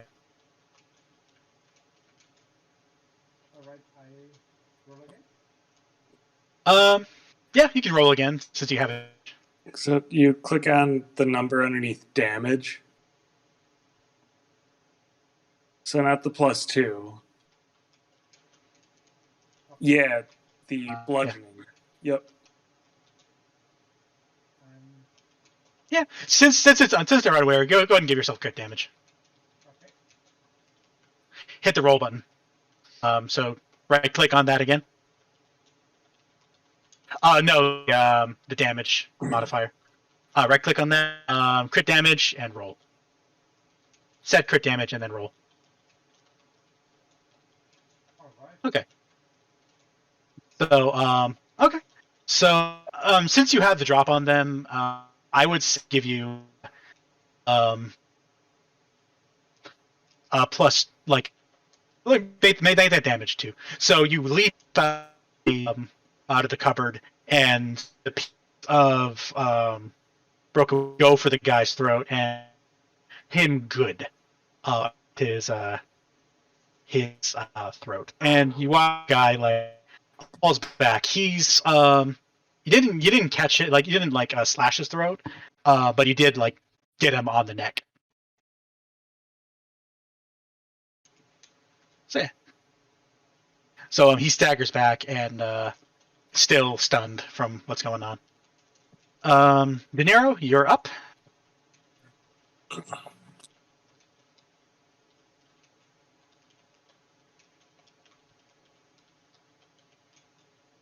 All right, I will come out of hiding, and I'll walk up to MILOSoar 3, and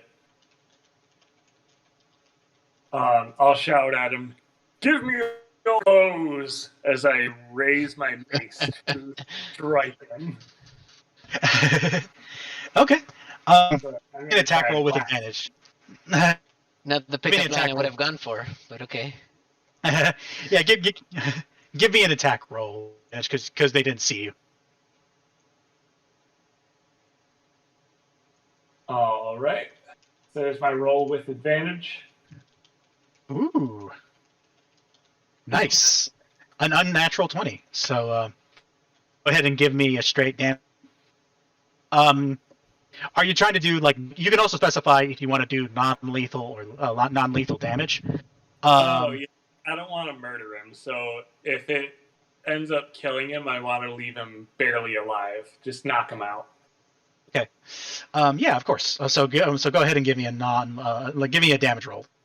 A big hard whack right on the knee with my Morning Star. Ooh, that is actually brings him down to 0. So yeah, he as you reach forward, you sweep him, you sweep the leg, and you watch as he goes leg up and like almost like a cartoon slipping. He swings up and he just plants, like falls flat on his back, just knocked out. He is out of there. You don't kill him, but he is knocked completely out. All right. I'll start stripping his clothes off of him. We can do that next turn. Edward, All right. your turn.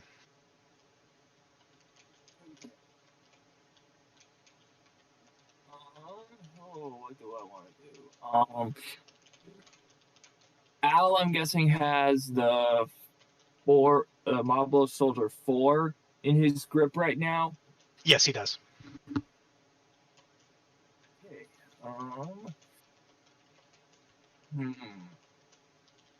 What do I use that won't burn his clothes? You can do it unarmed. That's always an option. Yeah, true. Dice except I don't see what dice to roll for an unarmed strike. It doesn't show me anything. That's weird. Are you holding a weapon? I have a dagger equipped. You could give like a non-lethal strike with a dagger, like you hitting him with the ball of the dagger, like the pommel. Yeah, I kind of picture like holding the dagger in my hand and like blade off to the side and just like punching with the dagger in my hand. Yeah, so like a pommel strike. Yeah. Okay. Yeah, we'll do that. Okay. Yeah, go ahead and give me an attack roll. Then. No, that won't work. So even with Al restraining him, No. I wasn't gonna hit him. I probably should have specified it. I was going for like MILOSoar 5, the one by the bed. Oh, okay, gotcha. So you leap across the way to strike at MILOSoar 5, but your blow just he is having seen you, despite his drunkenness, he's able to dodge out of the way, and you Great. you slam into the bed. You're still on your feet though. Lucky break. Model's Lucky break for conscript. you, buddy. Model's conscript is down. Ike, your turn.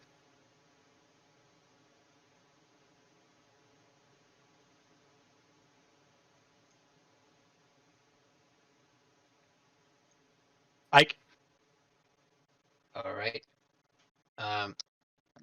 Then for me, first thing I do is I inch closer to knee, and in a swift and gentle motion, I grab her, put her close to me, and place her against the corner of the room so she's not in harm's way.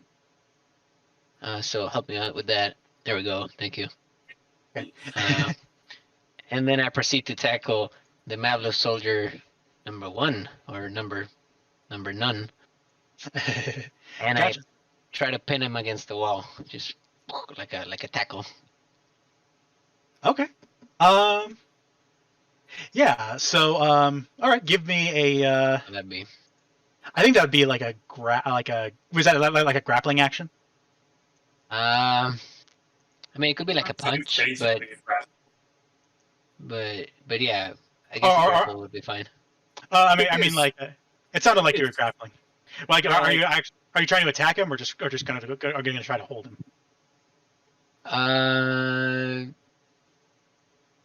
Let me see. I think what would be best for me would be what grapple has to do with what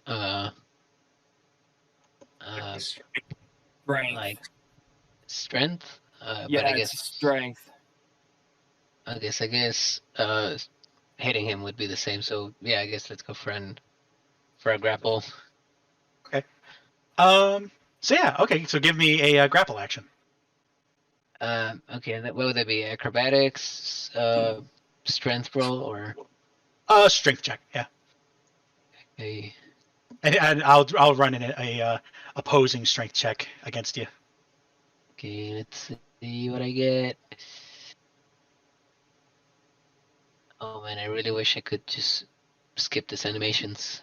They're nice, but they get very laggy on my screen. I'll see if there's a way you can turn it off later. So Okay, I so thought there was just continuously rolling. I didn't realize it was just processing slowly. yeah. Okay, so I didn't get that good of a roll. I just got an 8. That's still enough to beat him. So yeah, like you grab him and like you push him against the closed door. And I actually realized I forgot to. So even without disadvantage, you still beat him. So you are holding him against the you grab him and successfully pin him against the wall, and he is now restrained, and you're also holding his mouth shut. Yes. And I'm thinking if you can hold him still, well, for 3 turns, you'll knock him out. I think that's how I'm gonna do. Okay, then So that sounds good. Yeah. So you're kind of almost trying to make him fall asleep, pretty much. Is that what you're trying to do? Okay. Yeah. Yeah, that works. So while I pin him against the wall, I just tell him, "All right, lad, you had your time with the lady. Now, now we get our turn." Okay. So MILOSoar 1 is pinned. And the other soldiers, now fully coming to terms, shove Ezza aside and lunge at you, Ed, since you just tried to attack one of his friends. And he is going to, with his short sword, take a swing. Actually, wait, I forgot to. Oh, never mind. Even with disadvantage, that would still work. So, unfortunately, even in his drunken state, his sword's just you ever seen a drunken person fight? They don't fight well. His sword swings past you harmlessly. And the other soldier, the one that you were striking at, let's see. The one in Al's grip will attempt to wrestle out, And so let me run a strength check with a +3 because Al is an absolute beast. Yeah, he is. Hold on a second. Let me get the DM character open.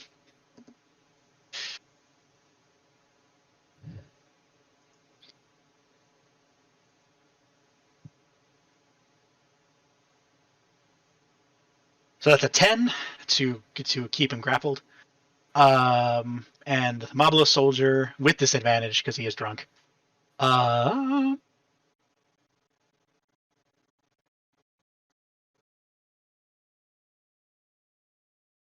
Ooh, that is not going to be enough. So with his disadvantage, Al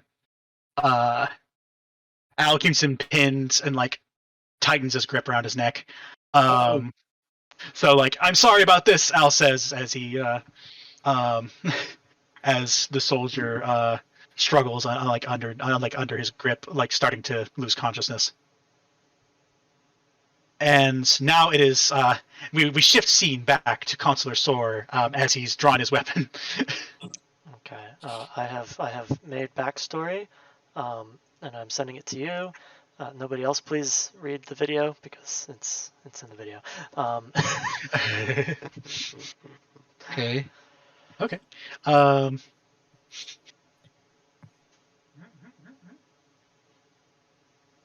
Okay.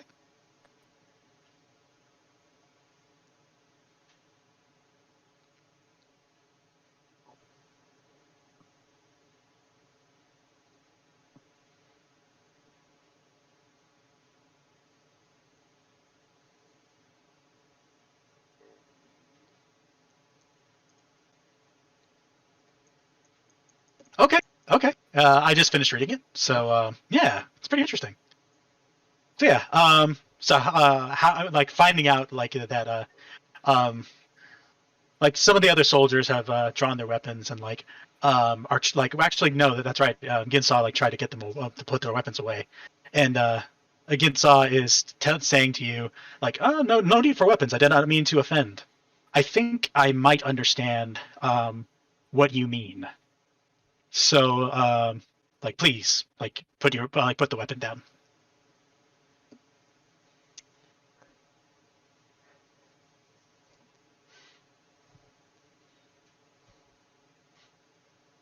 How does Saar react to that? His quick pulling of the knives is uncharacteristic. He has been trained to defend his king's honor, but he is not usually much for violence. So he is his hands are kind of shaking, and he's like, right, like he's definitely under the effects of adrenaline. Like, he might not be thinking well. Okay. But he also notices like he's in a bad situation. He's surrounded by soldiers. Ginsaw isn't being aggressive, and so as he's got the adrenaline flowing and his arms are shaking, he's like, take it back for the honor of the king. Ginsaw like he says, okay, I apologize. There are many creatures in this world. There are many people in this world that are more than mortal. Like there's even been stories of men who've defied death and lived and still live to this day. So perhaps your king, perhaps I was wrong, and your king is one of them. I apologize if I've offended you and offended your king. So Consul Saar, shaking, and he's trying to consider what he ought to do, because clearly this is a mortal offense, but this heretic doesn't understand because he's from a backwards and dull place. Okay. Clearly an inferior kingdom to not have an immortal king. Okay. I won't force you to do anything, but would you like to make a wisdom check to see like how he kind of like is thinking, like even in this like state? Sure, we can go. I would say since tensions are high, and I've inadvertently committed a grave offense. How much would it be? Do you think to like for Consular Saar to think like he is being heretical and he's defaming and he needs to be shut up? Would you say that's easy or hard, or depending on like from where you're standing and from how Consular Saar sees his king?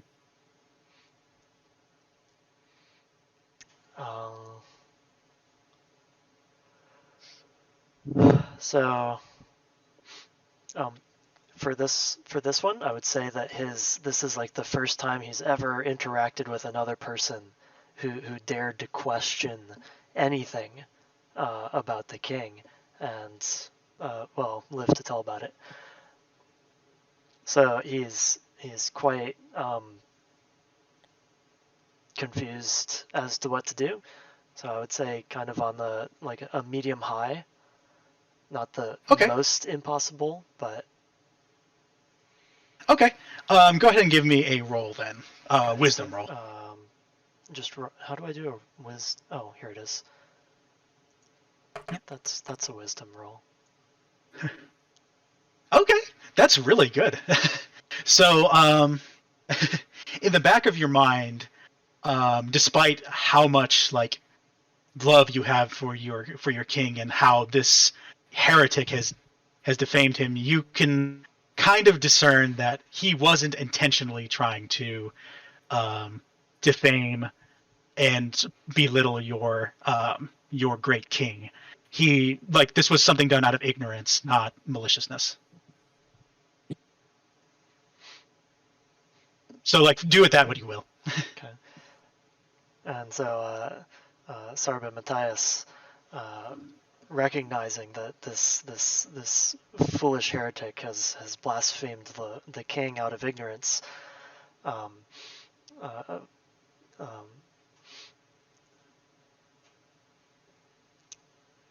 not very, shall we say, it's not great prose, but he stammers out and says something along the lines of, or probably says, I recognize that you are simply ignorant of the ways of the king, and I also recognize, to the glory of the king, King Malik, that he is a merciful king who provides deference to other cultures which are not as aware as our great society. I apologize for jumping so quickly to the defense. No, never mind. No, I must defend the honor of my king, and you must understand. Gitsa nods and says, "Oh, okay, I understand. Your king is a grand and immortal man, and I apologize for defaming him." So his knives slowly get put back, and he accidentally nicks himself with the knife as he attempts to do so. Okay.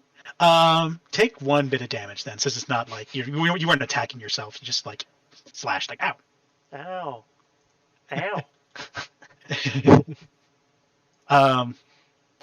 Seeing you, seeing like the injury, Ginsa notes like, oh, you've hurt yourself, and he motions for one of the resistance members to tend to you. So we shift. Is it like I think that's the end of your turn, right? You've done your actions. Sure, yeah, I suppose. Okay. We can return to the scene after next, so that the rest of the team doesn't get antsy. The fighting continues. And next is Al's turn, and Al,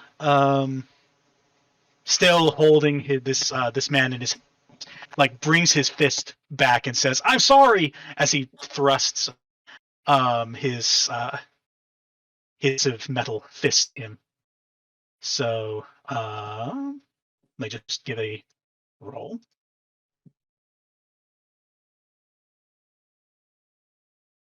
And that is a definite hit. So yeah, so with his let's see, with the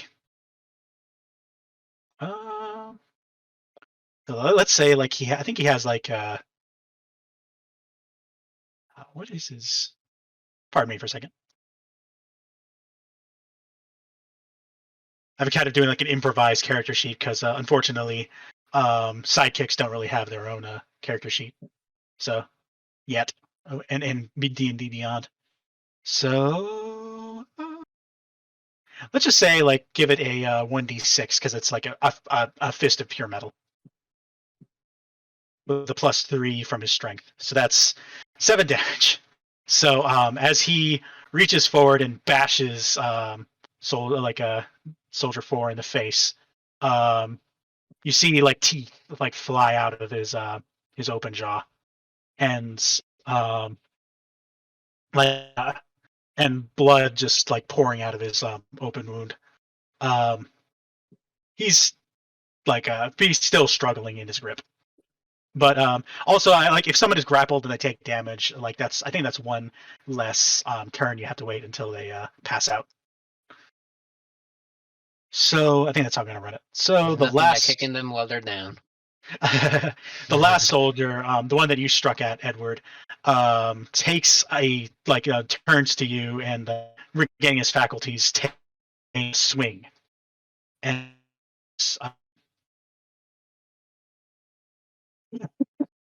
the soldiers are not doing well. Like, that wasn't even disadvantaged. Despite his best efforts, like, the sword miserably misses, even when you're, like, against the bed, and the sword roots itself into the bed, just completely missing you. And yeah, Stop while my this is bed.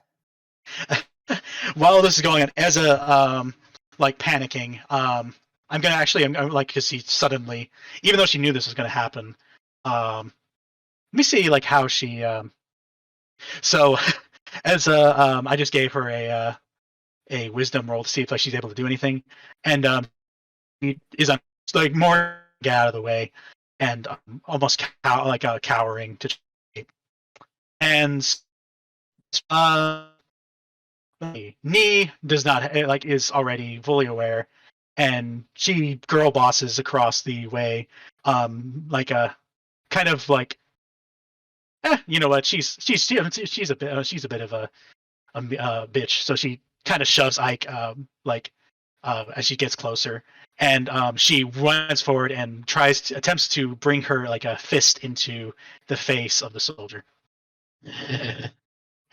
And let's see, I think it's +2 to hit with your unarmed attack. So that is a hit, and she deals 1d4. So it's a glancing blow, but you can tell, like, the soldier is slightly stunned by that, like, suddenly being bashed in the face. So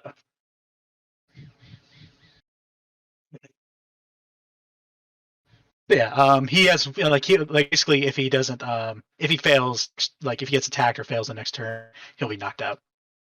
So Soldier 1, still in the grasp of Ike, will attempt to struggle free. Give the opposed roll, Mr. Mr. Ike. Strength? Strength roll, yep. Okay, it's rolling. I should just check the I'll check my somewhere. I'll check my profile to see if there's a way that I can that you can turn off the die So roll. right. 1 second. 15 plus. I don't have a bonus, so 15. Okay. It's squirming you, little worm. So unfortunately, he rolled well with that. So he struggles out of your grasp, and actually, I think you matched. Now that I think about it, so yeah, like nothing. He doesn't break out, but he doesn't also lose more consciousness. So he's still in the fight, and still struggling against your grasp. Yeah, we're just staring into each other's eyes. Mihal, it's your turn.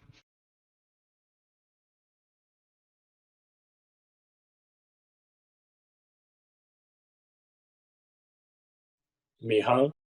Mihal, Right. your turn. What's that? Okay. Can you hear me? You Yeah, I sound can hear you. far away. I can hear you. Yeah, Or better? that's A better. little I bit. think. All right. Well, since I have the crossbow, which seems really dumb to use at this distance, I will try to um, break the neck of MILOSoar tree. Okay, so you're attempting to do lethal damage. Okay. Yep. I Yeah. I scream at him.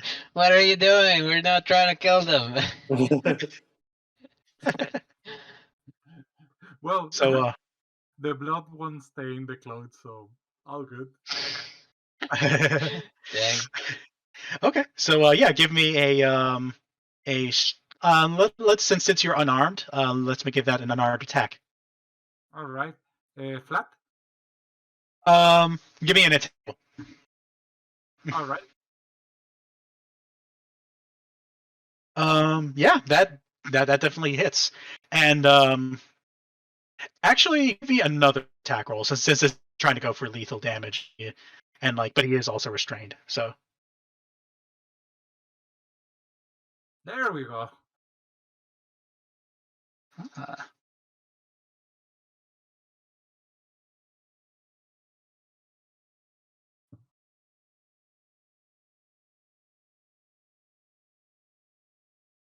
Uh, for some reason I'm not getting a. Oh, I see. You're rolling in Astral. I was wondering about that. So In like D&D?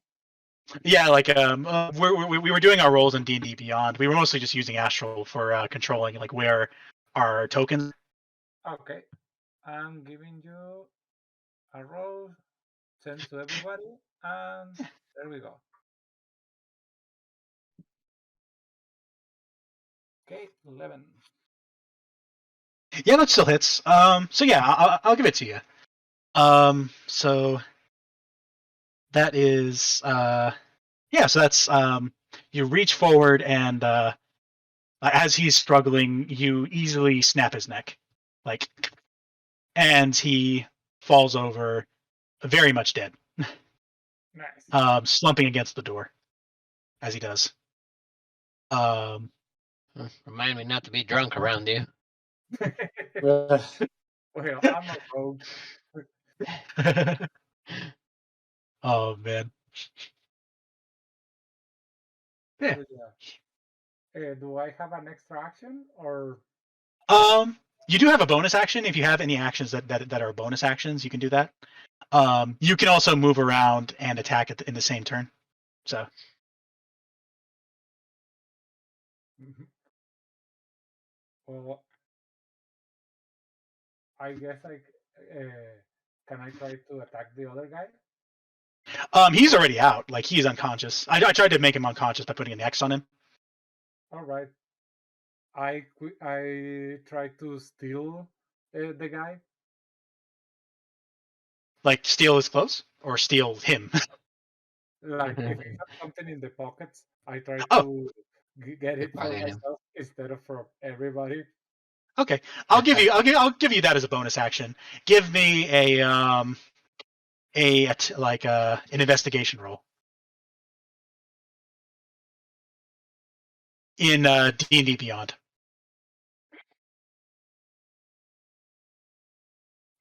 I don't know if you got it. I got it. Oh,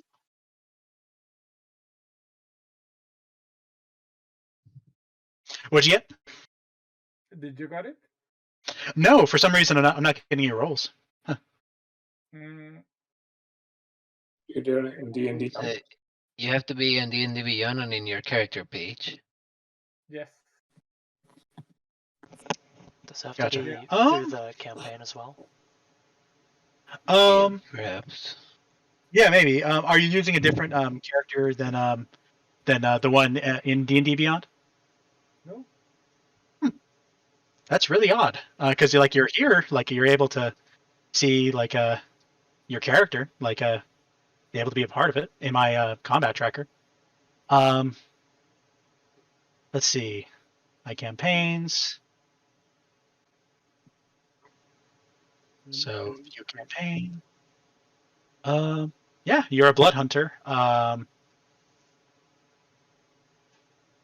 to see if maybe Yeah.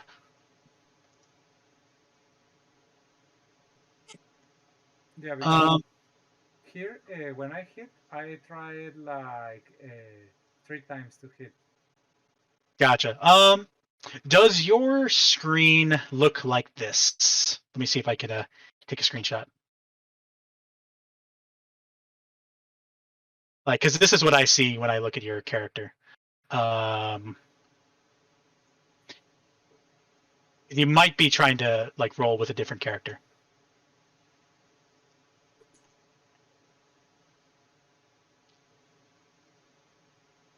Yep.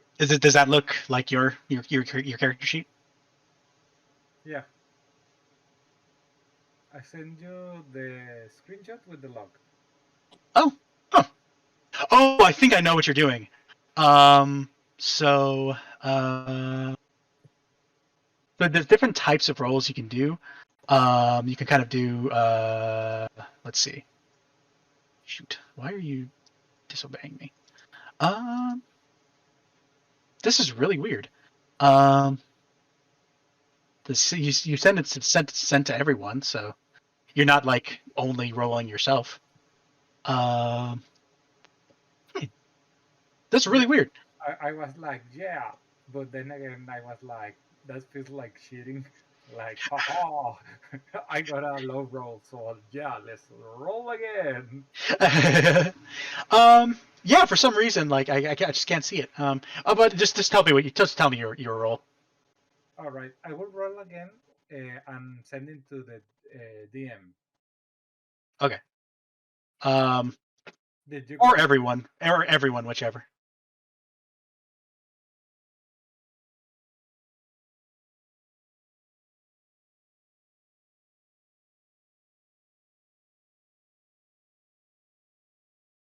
Yeah, I got 2 rolls. One for DM, one from for everyone. Are you guys? Last time 3 was the charm, so I'm guessing this time it will be 2. Yeah, this is really weird. I'm not seeing your. Well, in the game, I'm not okay, seeing so on the top of your page, so you see your character icon. Go all the way to the right where it says campaign, knives in the dark, Okay. or in the night, and then right next to that is game log. Yep.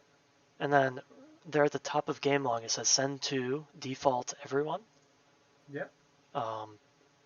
Is that everyone or DM or? Yeah, I'm not getting any of his rolls for some reason. Huh. Because self is an option. I don't know if that managed to get clicked. I sent another screenshot. Yeah, in both screenshots you can see the game log, and it's set to everybody. That's really weird. Yeah, not seeing it. Gotcha. Well, you could just tell us. I'll count the last one as your investigation roll, and Well, I took that into my advantage, I guess. Yeah. Yeah. Like for now, just let me know like what you roll when you roll. So, let me just look up a loot table real quick. You definitely find stuff. Give me a let's see. So you definitely find some gold. Let me see. I should have looked this up. Like I should have prepared like for loot tables and such beforehand. Bandit loot table. So you find in his grasp a potion of healing. Let's just say, yeah, because that was a really good roll. And you can see on a label it says, "For my darling Svedka, come back, like for my darling Svedka, come back to us safe, your mother." Damn.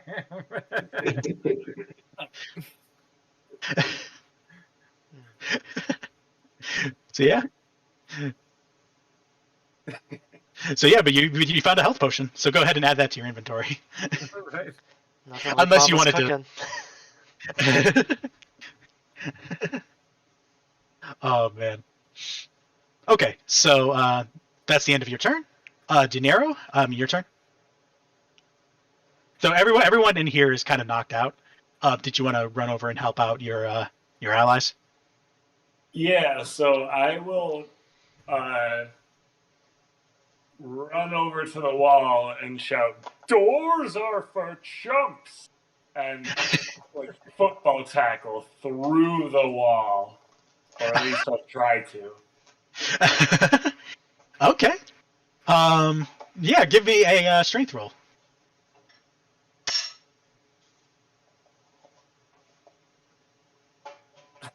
Okay, I set the DC for 15, so that's wonderful. So you Superman, you Kramer your way through the wall, just smashing through, and just like splintering wood all over the place. You see like Soldier 5 whip around to like all the soldiers like whip around to like even the one in being restrained in Al's hand like looks surprised, and like even as he's losing air. And let me roll some stuff to see if they're able to like how they react to this. To this ridiculous man. So Gotta grab him. so Mablos Soldier 5, his hand still on his dagger, just freezes, staring at you. Mablos Soldier 2, on the other hand, like he's still like he's not stunned at all. He just turns to you, his weapon out, and begins to like shout at you and rush you. So yeah, so they're now focused on you. I will notice Mabo Soldier 5's surprise, and I look into his eyes and say, "Too slow." And I will crawl across the bed and just leap to pin him down. I think you've already done your action for this turn, because I think smashing through the wall is an action. Okay. But you can get close. You can get closer though. All right, I will Position try to yourself. further terrify him and get close. So you are now looming over him as he like you like terror. Yeah. So Ed, your turn. All right. Well, I'm gonna go for the guy that stabbed my bed. So you were staying in this place? Okay. Fair. Yeah. Okay. So go ahead and give me an attack roll.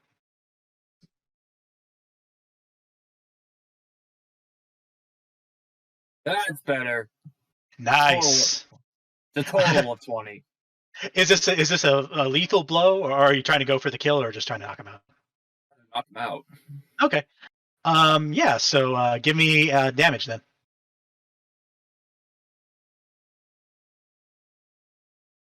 Total of 4. Okay. So with the blunt end of your dagger, you smash him in the back of the head. And he reels forward, and turns to you in a mixture of confusion, shock, anger, and what is going on. All right, Ike, your turn. All right. Then You have a tunnel now. yes, I just hoop through it, thinking, "Jeez, I don't want to be in front of this guy."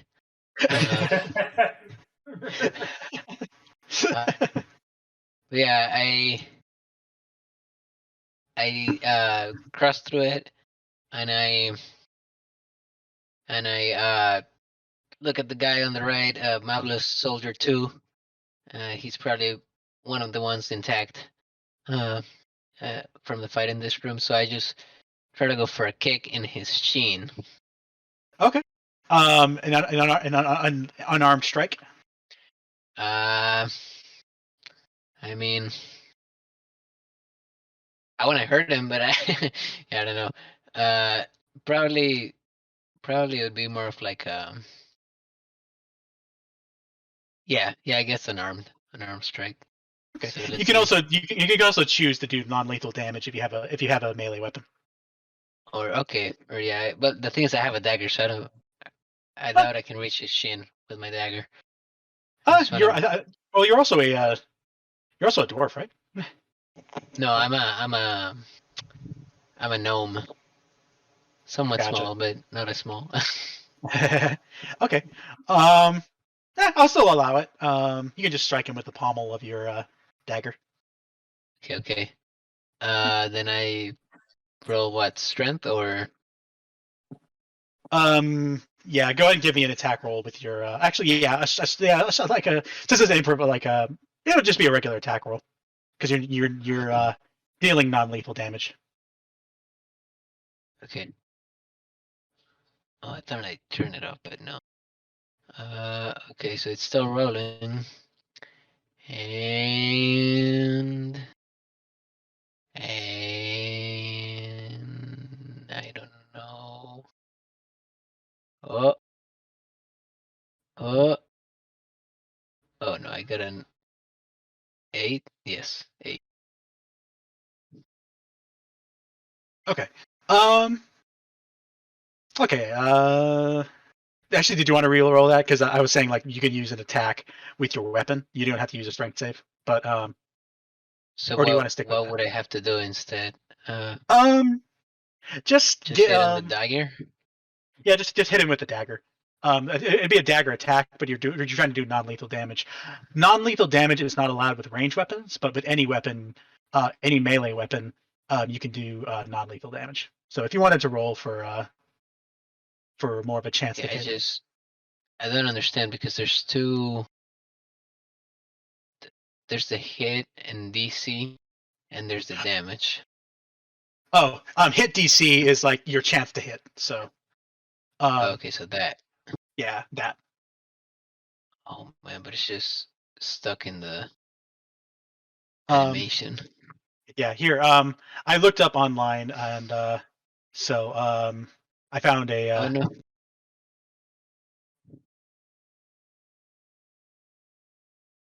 Here we are. You found how to remove that, or? Yeah, I'll send it to you in a PM.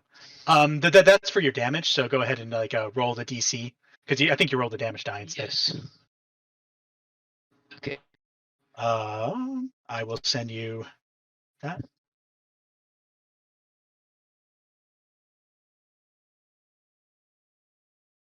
Thank you, sir. Yep, yep.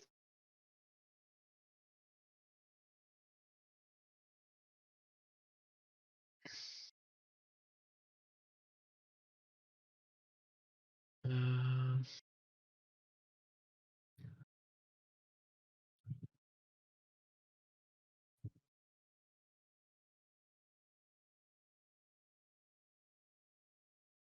So hold on, let me just scroll down. Okay,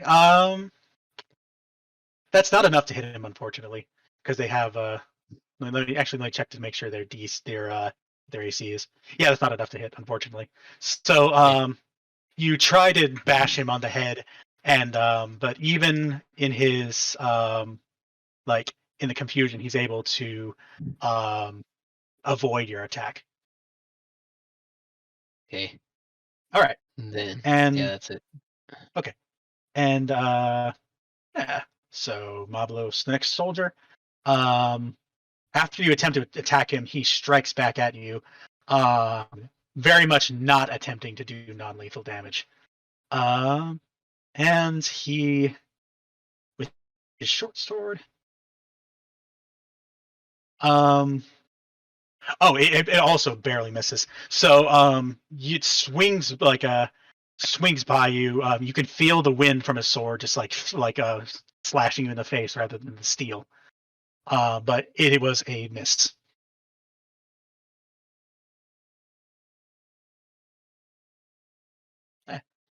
And the next one's turn.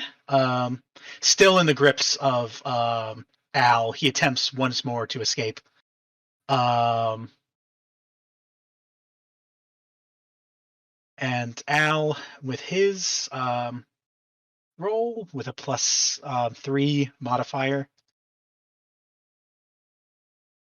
Oh, that's not enough. So barely able to, he wrenches himself free and falls back, heaving out breaths as he tries to get his bearings again. And we switch perspectives to Consular Saar as he is talking to Ginsaw. He has put away his weapon, and he's being tended to by one of the actually, do you accept the the person attempting to tend to you?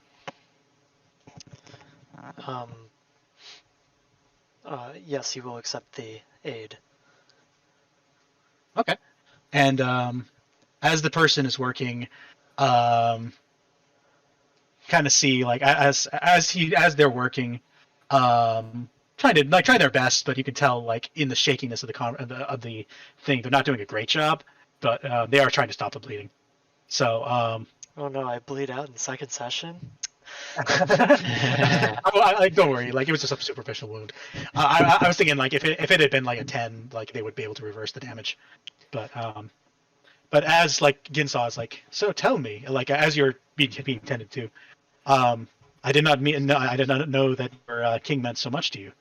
I suppose I should have recognized it when you talked so highly of him in our private conversations.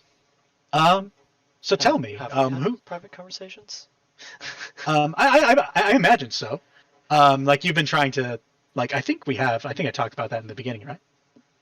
I'm just remembering that earlier he said that he'd overheard me, so I was thinking he'd been around, but he hadn't talked to me directly. I'm just clarifying that. Oh, okay. Thank you. Sorry, I kind of forgot. But yeah. So he's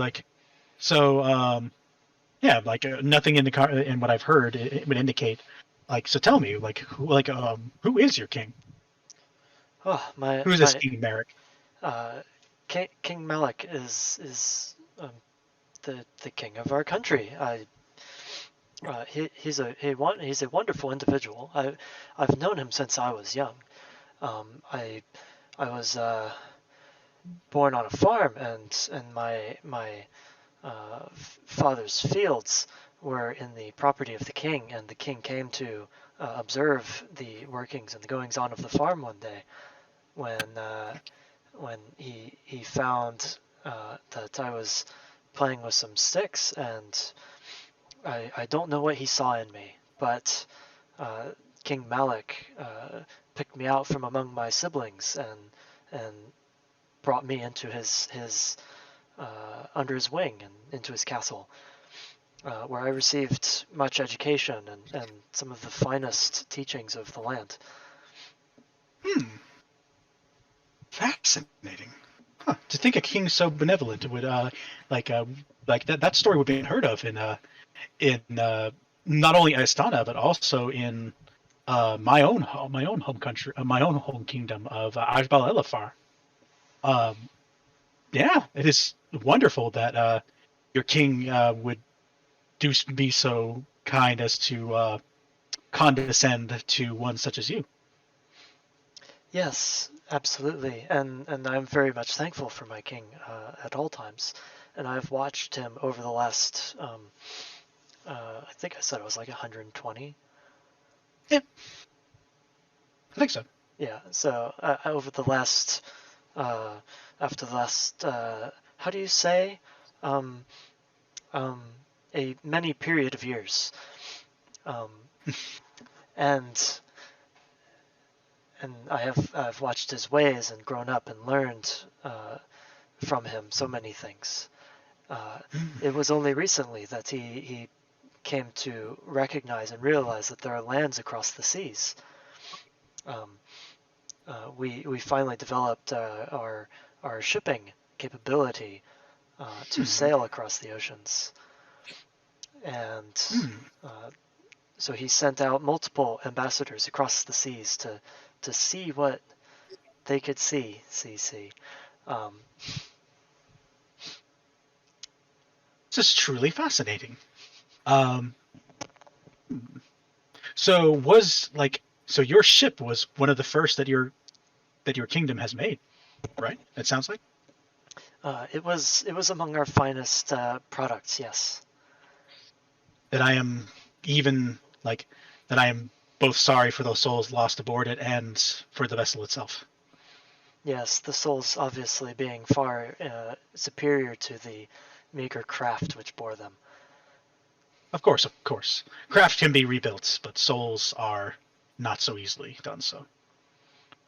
Especially for a race such as ours, which tragedy befalls us so rarely. I hardly know how to comprehend the goings on of this land, where I've already felt so much heartbreak. I do not understand how your people can go on so with such rigor in the face of this war. I've never seen or even heard such a thing in the last many years. He nods like, I appreciate your it sounds like it was a compliment, and I appreciate that. I wish we do what we can, and we've always kind of known war and conflict. I am the descendant of conquerors. I was alive to see the Endless Empire in its grandeur, and I know loss. So my heart breaks for you, having to understand this for the first time. As they kind of continue to talk, or did you want to respond to that before we switch scene? No, I think I'm all right. Okay. So Al, still his grip having been lost, rears forward, still shouting still apologizing, and attempts to bash again this one on the head, and plants his fist into the wall behind him. Actually busts down the door as he does it, because there is a door behind him.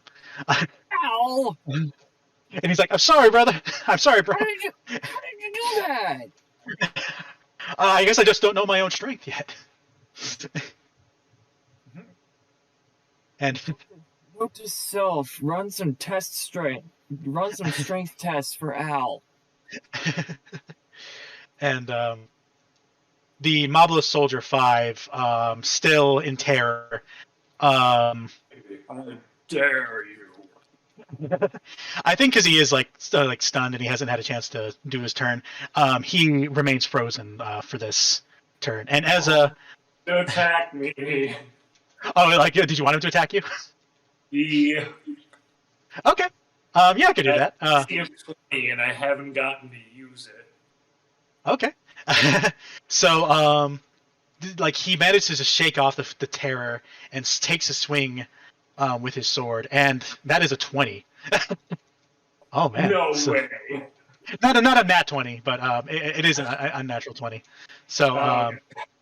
so he's so despite his terror, he's able to steel himself and takes a swing with his dagger. Oh, jeez. It's the largest roll possible. So he deals 7 damage to you, Dinero. All right. That's fair.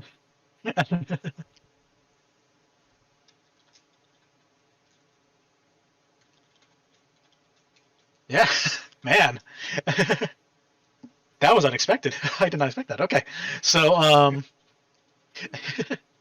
and the last, oh yeah, I forgot to put the last one out of the game in Astral, so let me just reduce him to 0.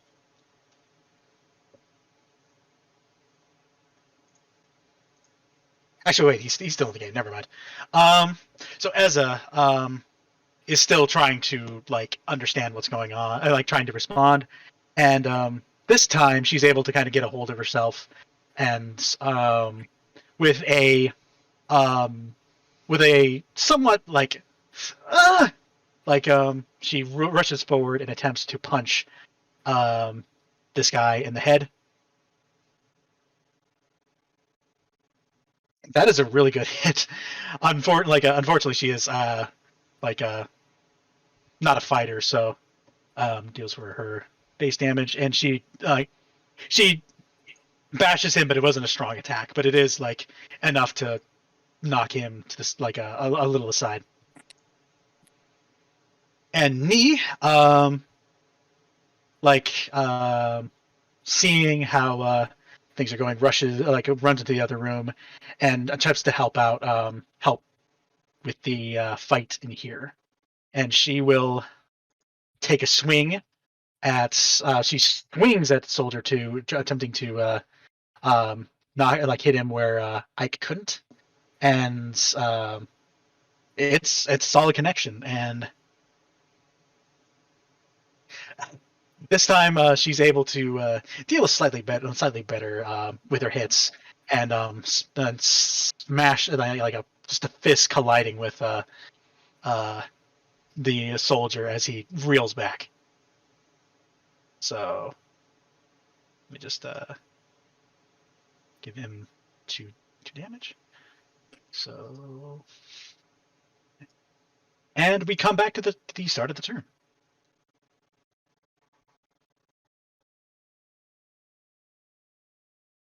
So Mihal, it's your turn. All right. I am along with the soldiers. So Yes. I'm guessing one of the two is my size. Yeah, I'll give it to you. Yes. The one whose neck is broken, that you broke, you realize, oh, he's my size. Makes sense.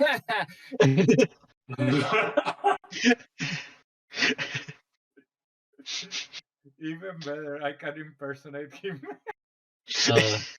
Oh no. And this time I have the right size. Yeah, to be honest, I am concerned with Commoner 4. I don't know if he's on our team or he's not. Commoner 4, I think, is he's in another room. He's fast asleep. Honestly, I'm not even sure you would know he's there. But actually, that's a good point. He kind of he hears the commotion and he woken up. He's kind of like, oh, what's all this racket? Oh. Goes over. And Quiet down. he he knocks on the door like, hey, shut up in there.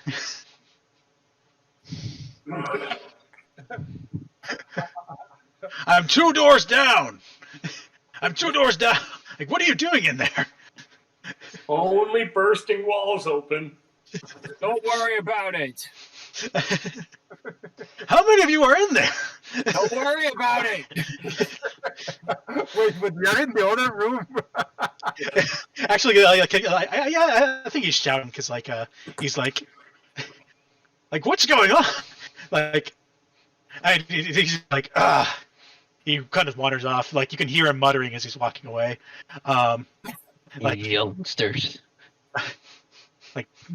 There's so many people in there. Those damn degenerates. This city's going downhill. I'm telling you. Yeah, I was He's thinking, already gone downhill. yeah, I was thinking of saying something that Where the hell have you been? What were you gonna say, Mihal? Yeah, I was going to say to the commoner, yes, we are doing degenerate stuff. Don't knock if you don't want to join. He turns back and you know what? I'm gonna give him a roll to see like who he thinks is like saying that. So it's like, you Moblos, like one day, like he's about to say like one day like everyone's gonna kick your ass, but he's like, I'm not bother. He goes back to bed. And you still have an action to do if you wanted to. Okay, I switch clothes with the Bablo soldier. Okay. Yeah. All right. So I'd say that goes relatively fast. Like you're all good. And yeah, you are now dressed as the Mablo soldier. Nice. And Dinero, your turn. Dinero will look at the scratch from the dagger that Mablos soldier number 5 just gave him. And he'll look down at it, back up at him, and say, "You little bitch," and ready his mace to strike back at him. Okay.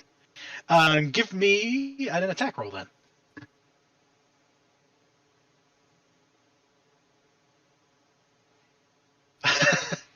Oh, no one's getting good rolls. So you smash, like as you swing back, you smash into the bed, splintering it even more. Oh, I'm so sorry, Ed.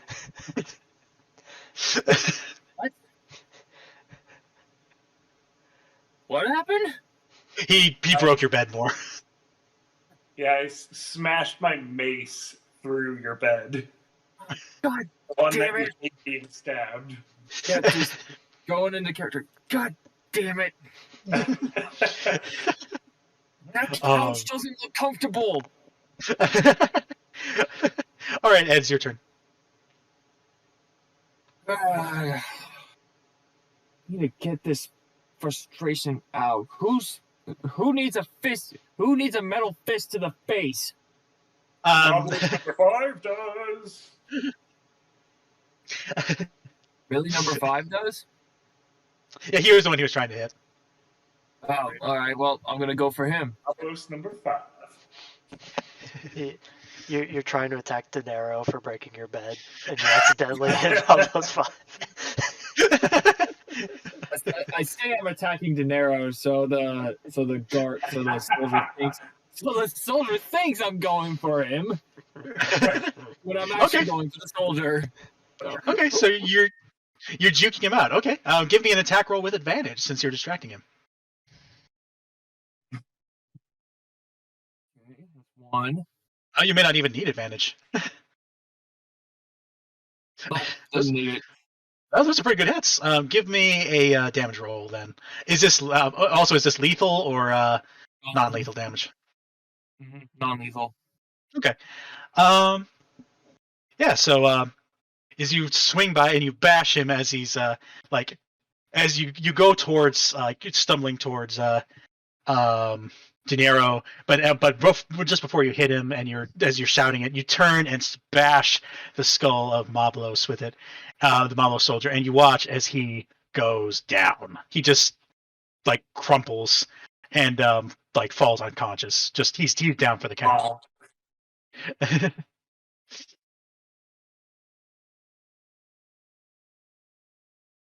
I don't sleep comfortably. I'm blaming everyone in this room, except now.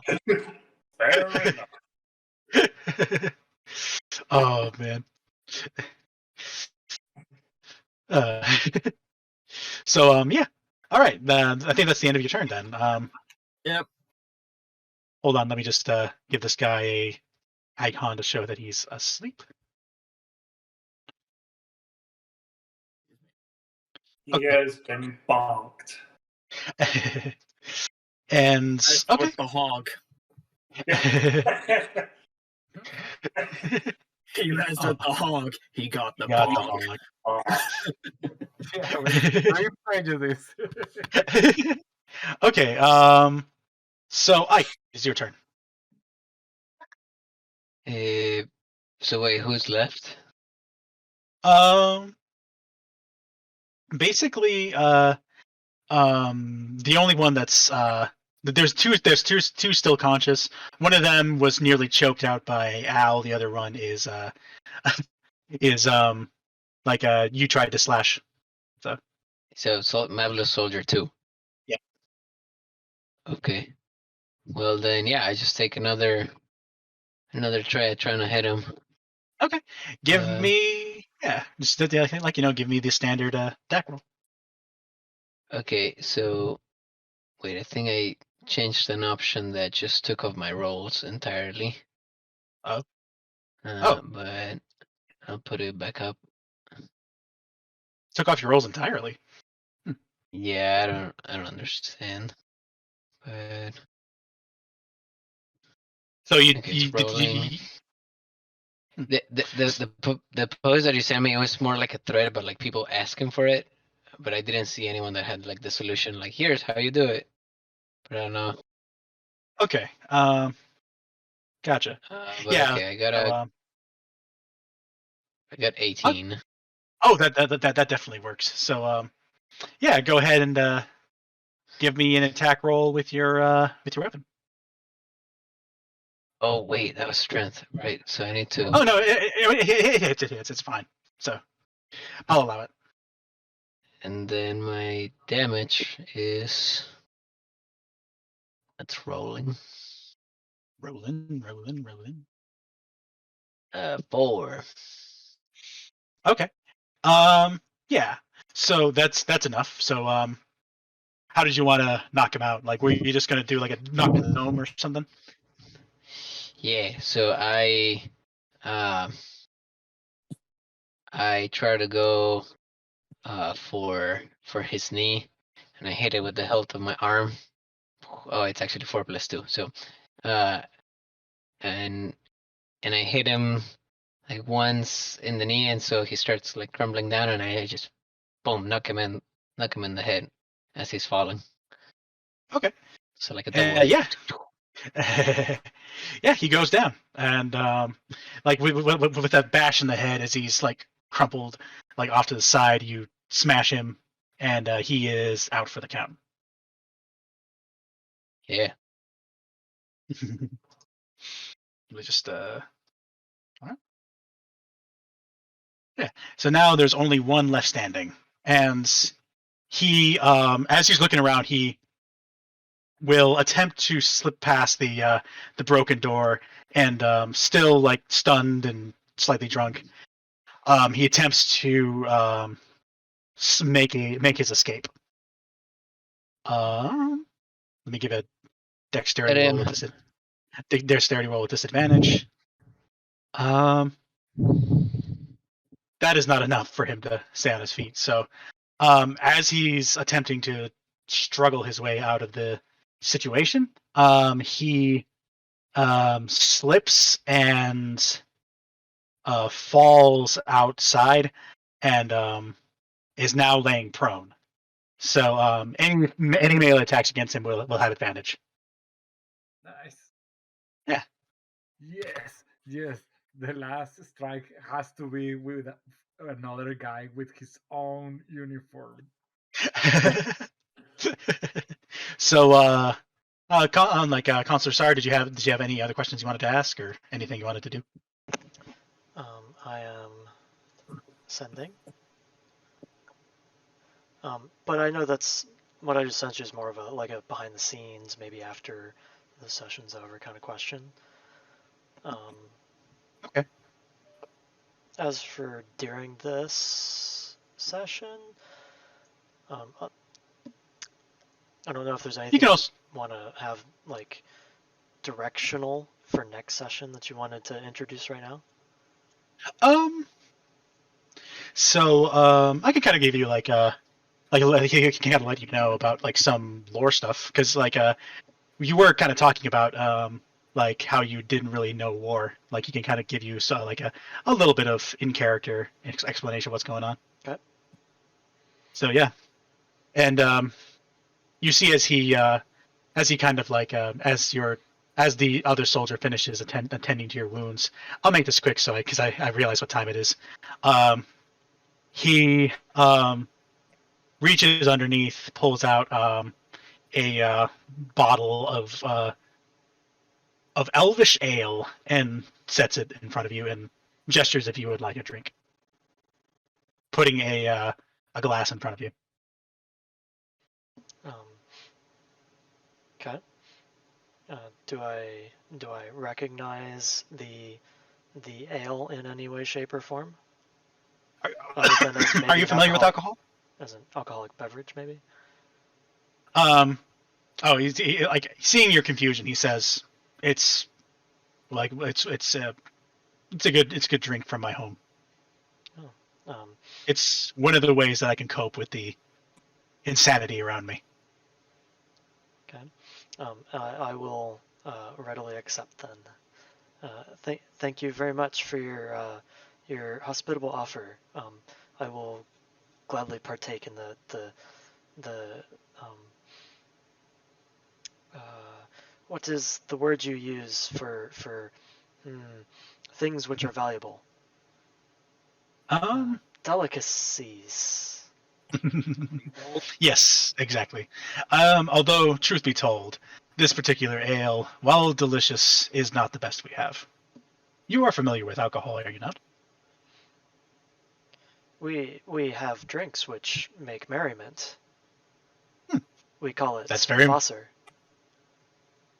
Well, it sounds like Hasser is very much alcohol. This is one of the many ways that I am able to contend with the situation. I will tell you the truth. One of your companions, when he first came in here, told me that it was the elves' fault the war is happening at all. He is not incorrect. Many of the things that we've done created our enemies. The deep dwarves from beneath, they hate us because of what we've done. They want revenge. The Moblos, treated the worst of all humans, had very much reason to hate us. Even though it was many hundreds of years ago, and none of them are still alive that remember it, I am alive to remember it. I remember how lowly we treated them. I do not blame them for hating us. But I won't allow them to do the same things that we did to them, to others. That is why I am fighting. It sounds as if you have learned from your empire's mistakes. Yes, we have to. If we do not learn, then we do not grow. This is true. As we have grown, we have also learned. Yes.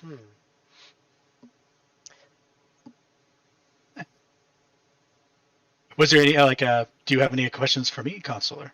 It seems that you don't quite understand this country around you. I'd be happy to answer any questions. Perhaps either now or later. Perhaps you would just want to tend to your wound. I would understand if you just wanted to enjoy your drink and tend to yourself. Well, it is not customary for one to drink alone, in my custom. Okay, I will gladly drink with you then. He pours himself some and says, to a future without oppression.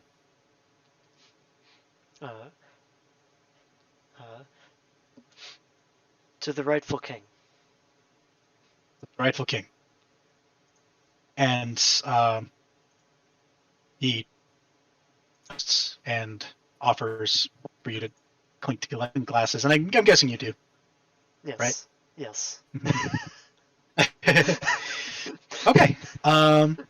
Yeah, so we switch back so we can wrap this up. This encounter went a lot longer than I thought it would go. But so Al, seeing him down, Actually, do you guys mind if he delivers, like, if an NPC delivers the knockout blow, even though he is part of the party? I'll go for it. Okay. So Al steps forward, and like once again, this time quieter because he knows the door is open and people can hear him. He whispers. He says to him quietly, "I'm sorry," as he brings forward his fist and brings it down into the face of. Oh, that's max damage. Nice. Of the Moblo soldier, and the Moblo soldier just flattens, like, knocked out. He's down. So yeah, everyone kind of catches their breath as the combat comes to an end, and yeah, you're now out of combat, and Nee quickly tries to kind of like brush up on the soldiers that are now down. He's like, well, this is looking at the dead soldier like, I did not know you would kill him. Nor I is it. pre- can I pretend to check her for injuries while I steal from her? Give me a sleight of hand. All right. Sleight of hand, that will be. I'm not sure how to roll that. It should It's be the a. third one from the bottom in the list of skills. And you click on the number. I would like to counter that. Like intelligence? Or... Oh, do you see him doing that? Yeah, like as if if I see him doing that, and I guess if I just catch his hand, I'd just be like, "All right, that's enough, buddy." Okay. Give me an opposed strength. Give me a strength check while he gives me a sleight of hand. And if it's sleight of hand, Wouldn't you need to do like a perception check first to? Maybe perception, then stealth. okay. Yeah. Give me a perception check, Ike. And what did you roll for perception? your? Yeah, go ahead. Yeah. What did you roll for your sleight of hand? I still don't have a clue. Is strength, intelligence, dexterity, skills? That will be. I have arcana. Oh, Sleight of hand is near the bottom of the skills list. yeah. Sorry, my bad. I just saw it. Okay. Yeah, you should be able to see it. Did you got it? Well, that's Yeah, so I got an 18 for perception. Okay, so you definitely saw it. And Okay. Ooh. So okay. So what's your sleight of hand check, Ike? And my sleight of hand check is hold up.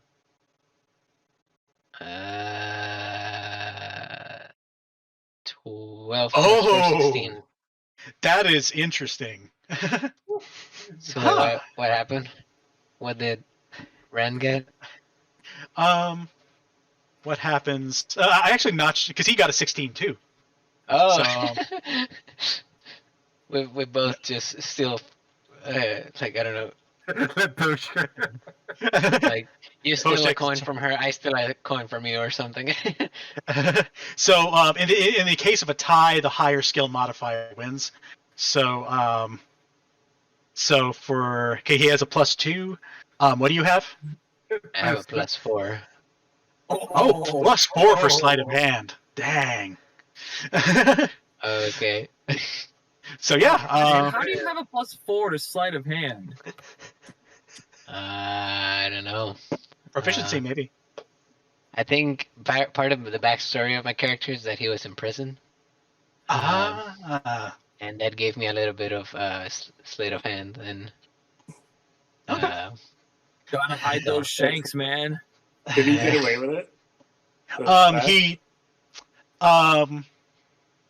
she didn't notice what he was doing, but his sleight of hand like knocked his hand aside. Like, we have both hands in the pocket. We have both hands in her pocket, and we're just like battling there with like chopstick fight or something. actually, yes, I like that.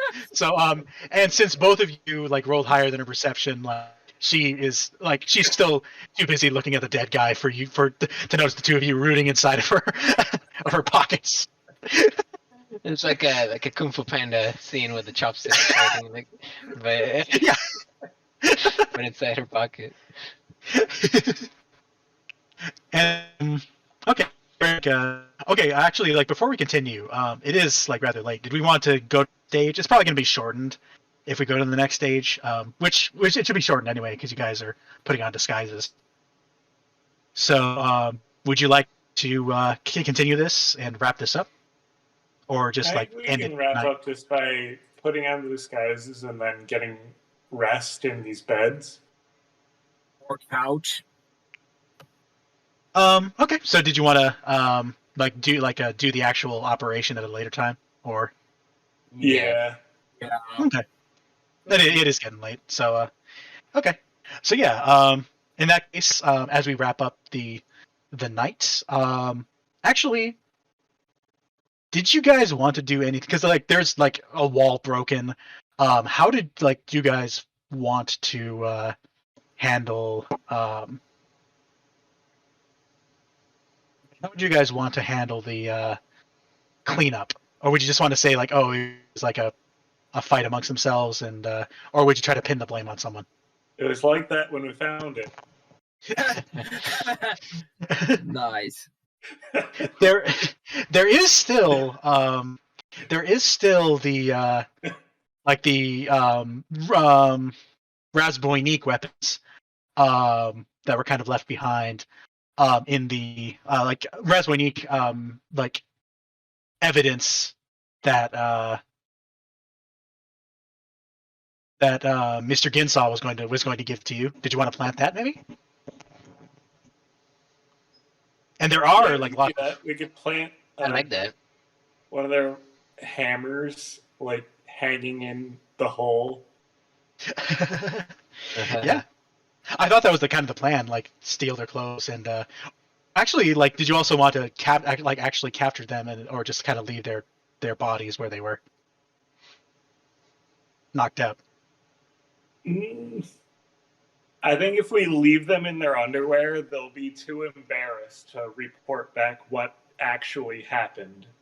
That's a good point too. Okay. As they do And, their walk of shame. Welcome, Jay. Yeah. No And, one's going to tell the drill sergeant that they were overpowered because they got drunk, and then they got seduced, and then they got beat up. So okay. So okay, yeah. So that actually sounds plausible. So I'll allow that. And but as like Nee and Ezza, they try to like kind of like, or actually like they start to kind of like drag the body out and like kind of like quietly just like bring it down, like trying to make it look like he was just like got knocked out, and they were like taking him. Did any of you want to help them? Help these two ladies that are struggling to carry this body? I am the first through the door helping them. I'm following behind Ike, and I'll say anything to help with the war effort. Okay. I So just flirt with one of them. Hey, are you a necromancer? Because I feel a bone rising. give me disadvantage for that one, dude. Give me a persuasion with disadvantage. What?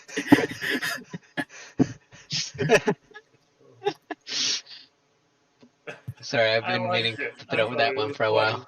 Oh my gosh, Sebastian, that was terrible. How could you? How are you coming up with That's these? hilarious, but it's terrible. Acting we are expecting from you. I'm I actually, got. Oh, wait, Come no. up with that yourself. Some I check or I get inspiration from somewhere else, but yeah. Okay. So did you want to use your inspiration to make that a straight check? So I got a 17 for the Wow. persuasion check. Okay. That was a disadvantage though. So did you want to roll it again because they are currently carting a dead body and probably like not in the mood to flirt? I mean, then what do I do? I use Roll my... again. Oh, okay. Just roll again. Persuasion. And while he's rolling, like I'm guessing the rest of you like put on the disguises, or like at least take the disguises downstairs. Yeah, I put on the disguise. Okay. Oh man. I go to bother the other guy and to rob him of his stuff. Okay. Give me some sleight of hands then, as you're kind of rummaging through the bodies. No, Okay, my next roll was 10. not, Okay. not the dead body, but the live one that knock on the door. Okay. Okay. It's like the plan So- to ruin the reputation of the guys. This guy made a lot of was making really weird stuff and also robbed me. Okay. So you're trying to you're telling this man like all sorts of lies. Like what kind of lies are you telling him? No. I am straight robbing him of everything he has. Oh, It's you're like, robbing him. We are we do whatever. So give me everything you have. So like his hands up, he's like, all right, fine, and he tosses you 2 silvers. Like that's literally all that I have because you people keep taxing, keep extorting us, and now I'm being extorted when I'm trying to sleep. It's like First you have your degenerate orgies like two doors down from me, and now you're robbing me.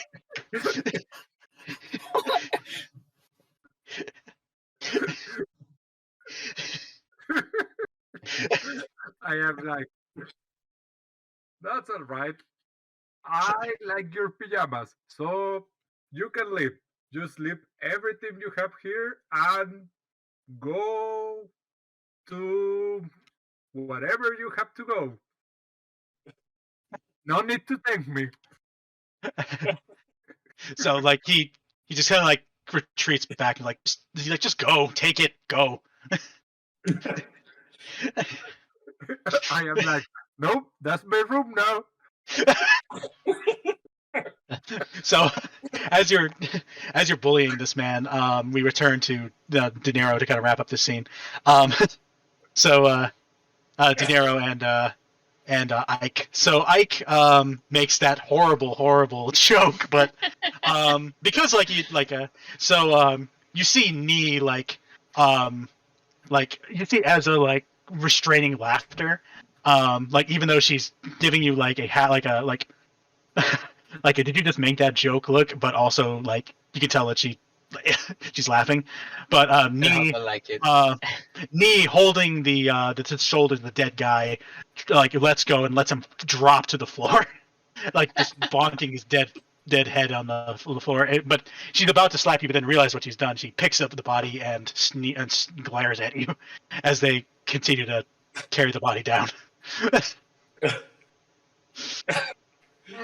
Worth it. So as they kind of come through the through the room, they try their best to look like, oh, we're just taking him to yeah, he just fell asleep. Actually, did one of you want to kind of walk with them? Have I already changed into my uniform? Oh yeah, I'll say so. Do they need to be escorted? That's up to you. Oh, I'll continue to hang around with them for as long as I can. I think they got it under control. I think Dinero advises the group that we should just get some rest. Okay. And I'll volunteer to sleep in the broken bed. No, there's plenty of sleeping bags down here. You don't have to stay up here if you don't want to. So, but yeah, like, so as you're kind of like carrying them out, you see some of like the orcs that are by the thing leading to the side door, like, "Oi, what's wrong with him?" As they point to the man whose eyes are closed and like looking like he's asleep as they are carrying him away. This lad has had too much to drink. How much do they know about human anatomy and why his neck is completely backwards?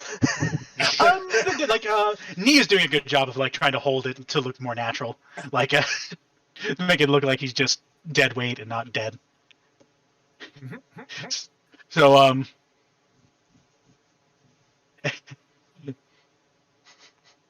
so yeah, as they're kind of walking away, like Nee's like, "Oh yeah, he's just dead tired," as he carries, as they carry him out.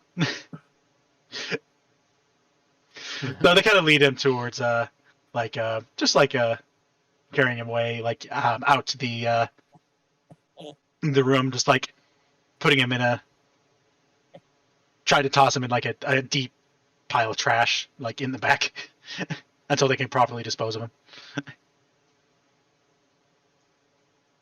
Nice. Yeah. And we'll give everyone else a chance to do something before we end the night. Ed, did you have it? Did you want to do anything else before we close this out? No, I'm good. Okay. Ed is like, sorry about your room, bro. There's plenty of sleeping bags downstairs. Did you want to and I'd be more than happy to hang out with you downstairs. I'm fine either way.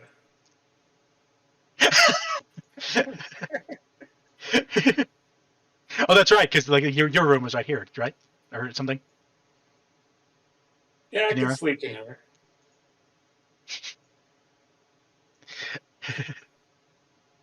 Are you just claiming Ed's destroyed bed?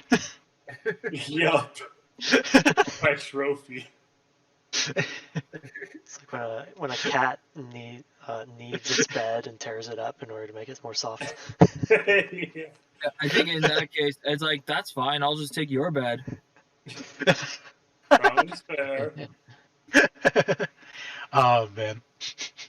So so the soldiers are kind of brought outside, like they kind of like one by one to like make it look like they were just kind of thrown outside as like drunken and disorderly.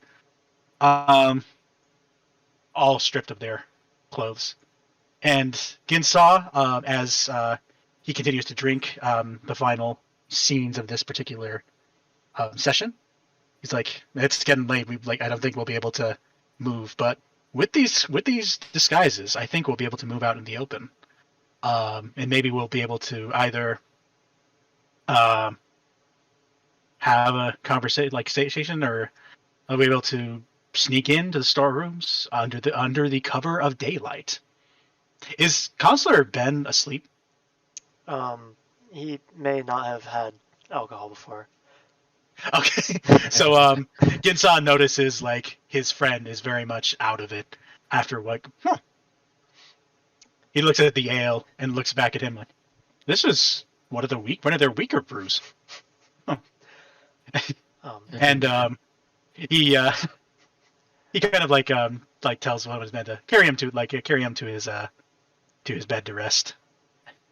And as he gets picked up, it sort of jostles him into the drunken stupor, and as they're crossing into this B area to go to wherever sleeping is happening, he takes this opportunity as he sees the people, and because apparently in D&D lore, a console has the by popular demand feature.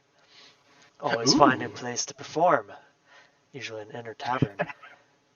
At such a place, you receive free lodging and food for a modest and comfortable standard, as long as you perform each night. So I will have a drunken performance. So as you do that, the celebrating goblin, seeing this strange man, like suddenly, well, actually, what do you do? Like, how are you performing?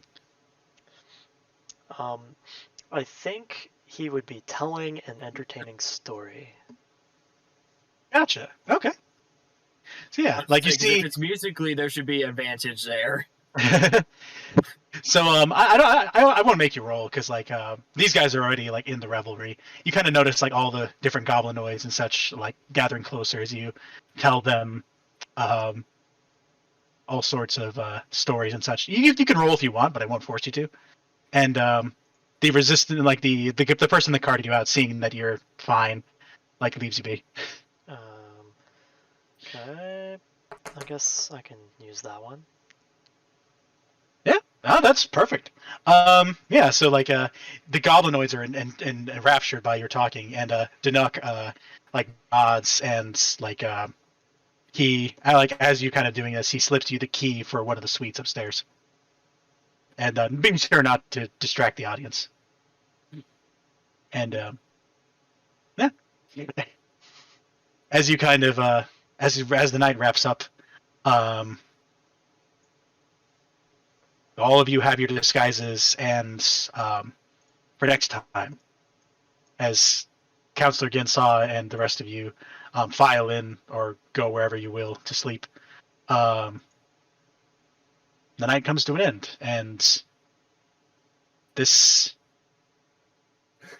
night comes to an end. Okay. So Broke the first of the knives in the night.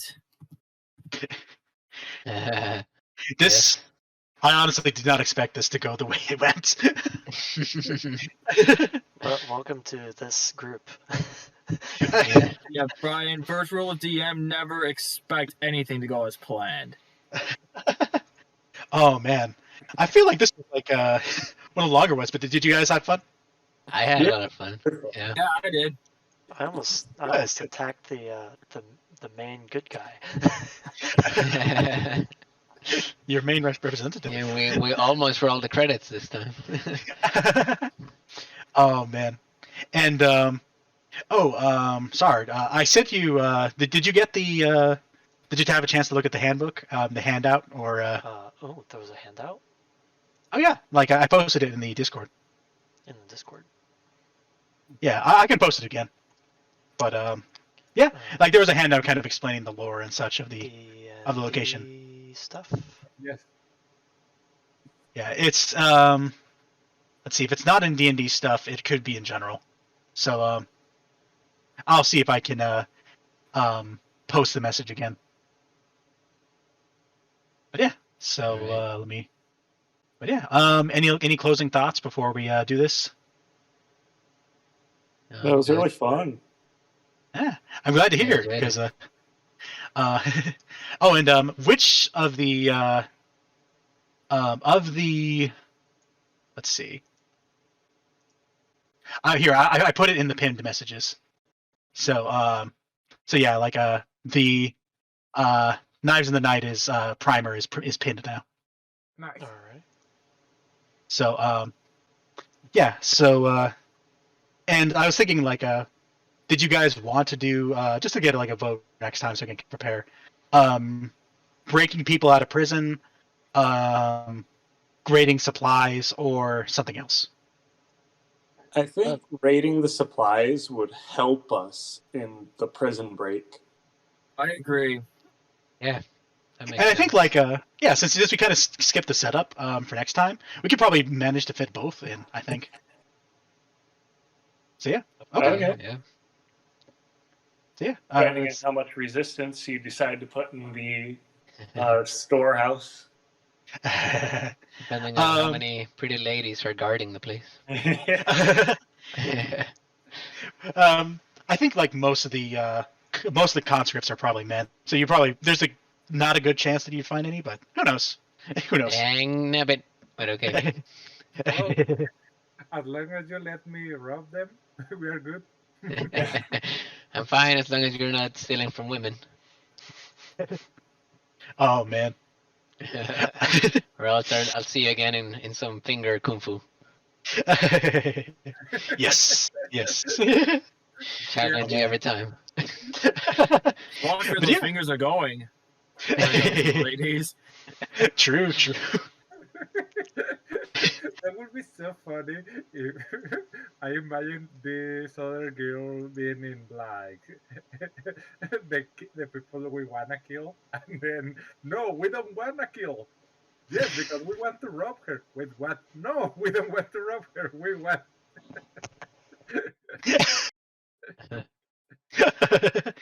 Oh man. Yeah, everybody his own agenda. Like, no, they want. He wants to seduce her with his music. Just like not believing anything he says, just like, I know you. I know your true intentions. Yeah. Oh These the man. ladies. It's the start of a But wonderful yeah, bromance. and I was thinking like before we go, would there be massive protest if I say like let's not level up until after the course of next session? That's fair. I don't mind. Okay.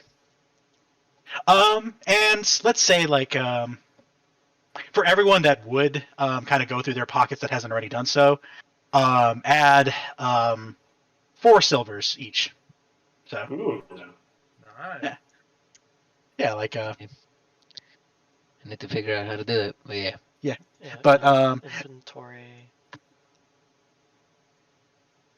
yeah. So yeah. How much silver are we heading? 4. 4. Yeah, everyone that wouldn't, like you can, everyone whose characters wouldn't go through their pockets, you don't have to. So. Oh, okay. I That's see. true. I probably wouldn't do that. How do you? Oh, okay. Yeah. How much did we get anything Hey, for coin! previous? What's that? Did we get anything from previous?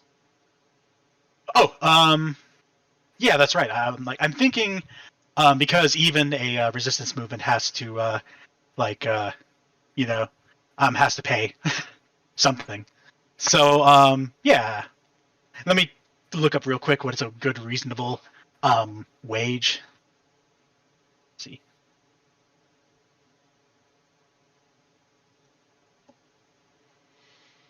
Let's see. And who's paying us? The The Isanan resistance. I was thinking of the Ginsa. There's a reason why there's a big stack of money right here. The Ginsa, in preparation, knows that an army is conducted by its belly. So I'm saying I'm thinking for everyone that lives and eats, give yourself 3 gold a week. So, and for context, a farmer gets a gold a gold a week. So Chump. so I think considering he's giving you free food and lodging if you so choose, 3 gold a week would be Very reasonable. generous. Yeah. Yeah. and yeah, so Would it be reasonable to say I did not get that 3 last week because it was only determined this week that I was really part of the kind of in crowd and at the same time Yeah, I mean, you barely decided to become an ally this time. So. yeah, it's up to you. If you feel like your character wouldn't accept payment until now, yeah, I think that's reasonable. All So right. does everyone else get 3 this week and 3 from last week, or just 3 total? Since it's been 2 weeks since the invasion started, give yourself 6. A total of 6. Yeah. nice. And I'm thinking for missions and such, I'll look up for what a good successful mission payment would be. So, Cool. yeah, you guys get a Yeah, that's a great. good week. Thanks. Sweet. But yeah, All right. yeah, Well, it was a lot of fun. yeah. If you guys have any other questions, feel free to reach out. And yeah. All right. Yeah, thanks, guys. Yeah, that was fun. Yep. The resistance is growing. Oh yeah. All right, I'll be heading out. All right, have Well, everybody. See you guys next week. I see you guys. Cheers. yeah, have a good night, everyone.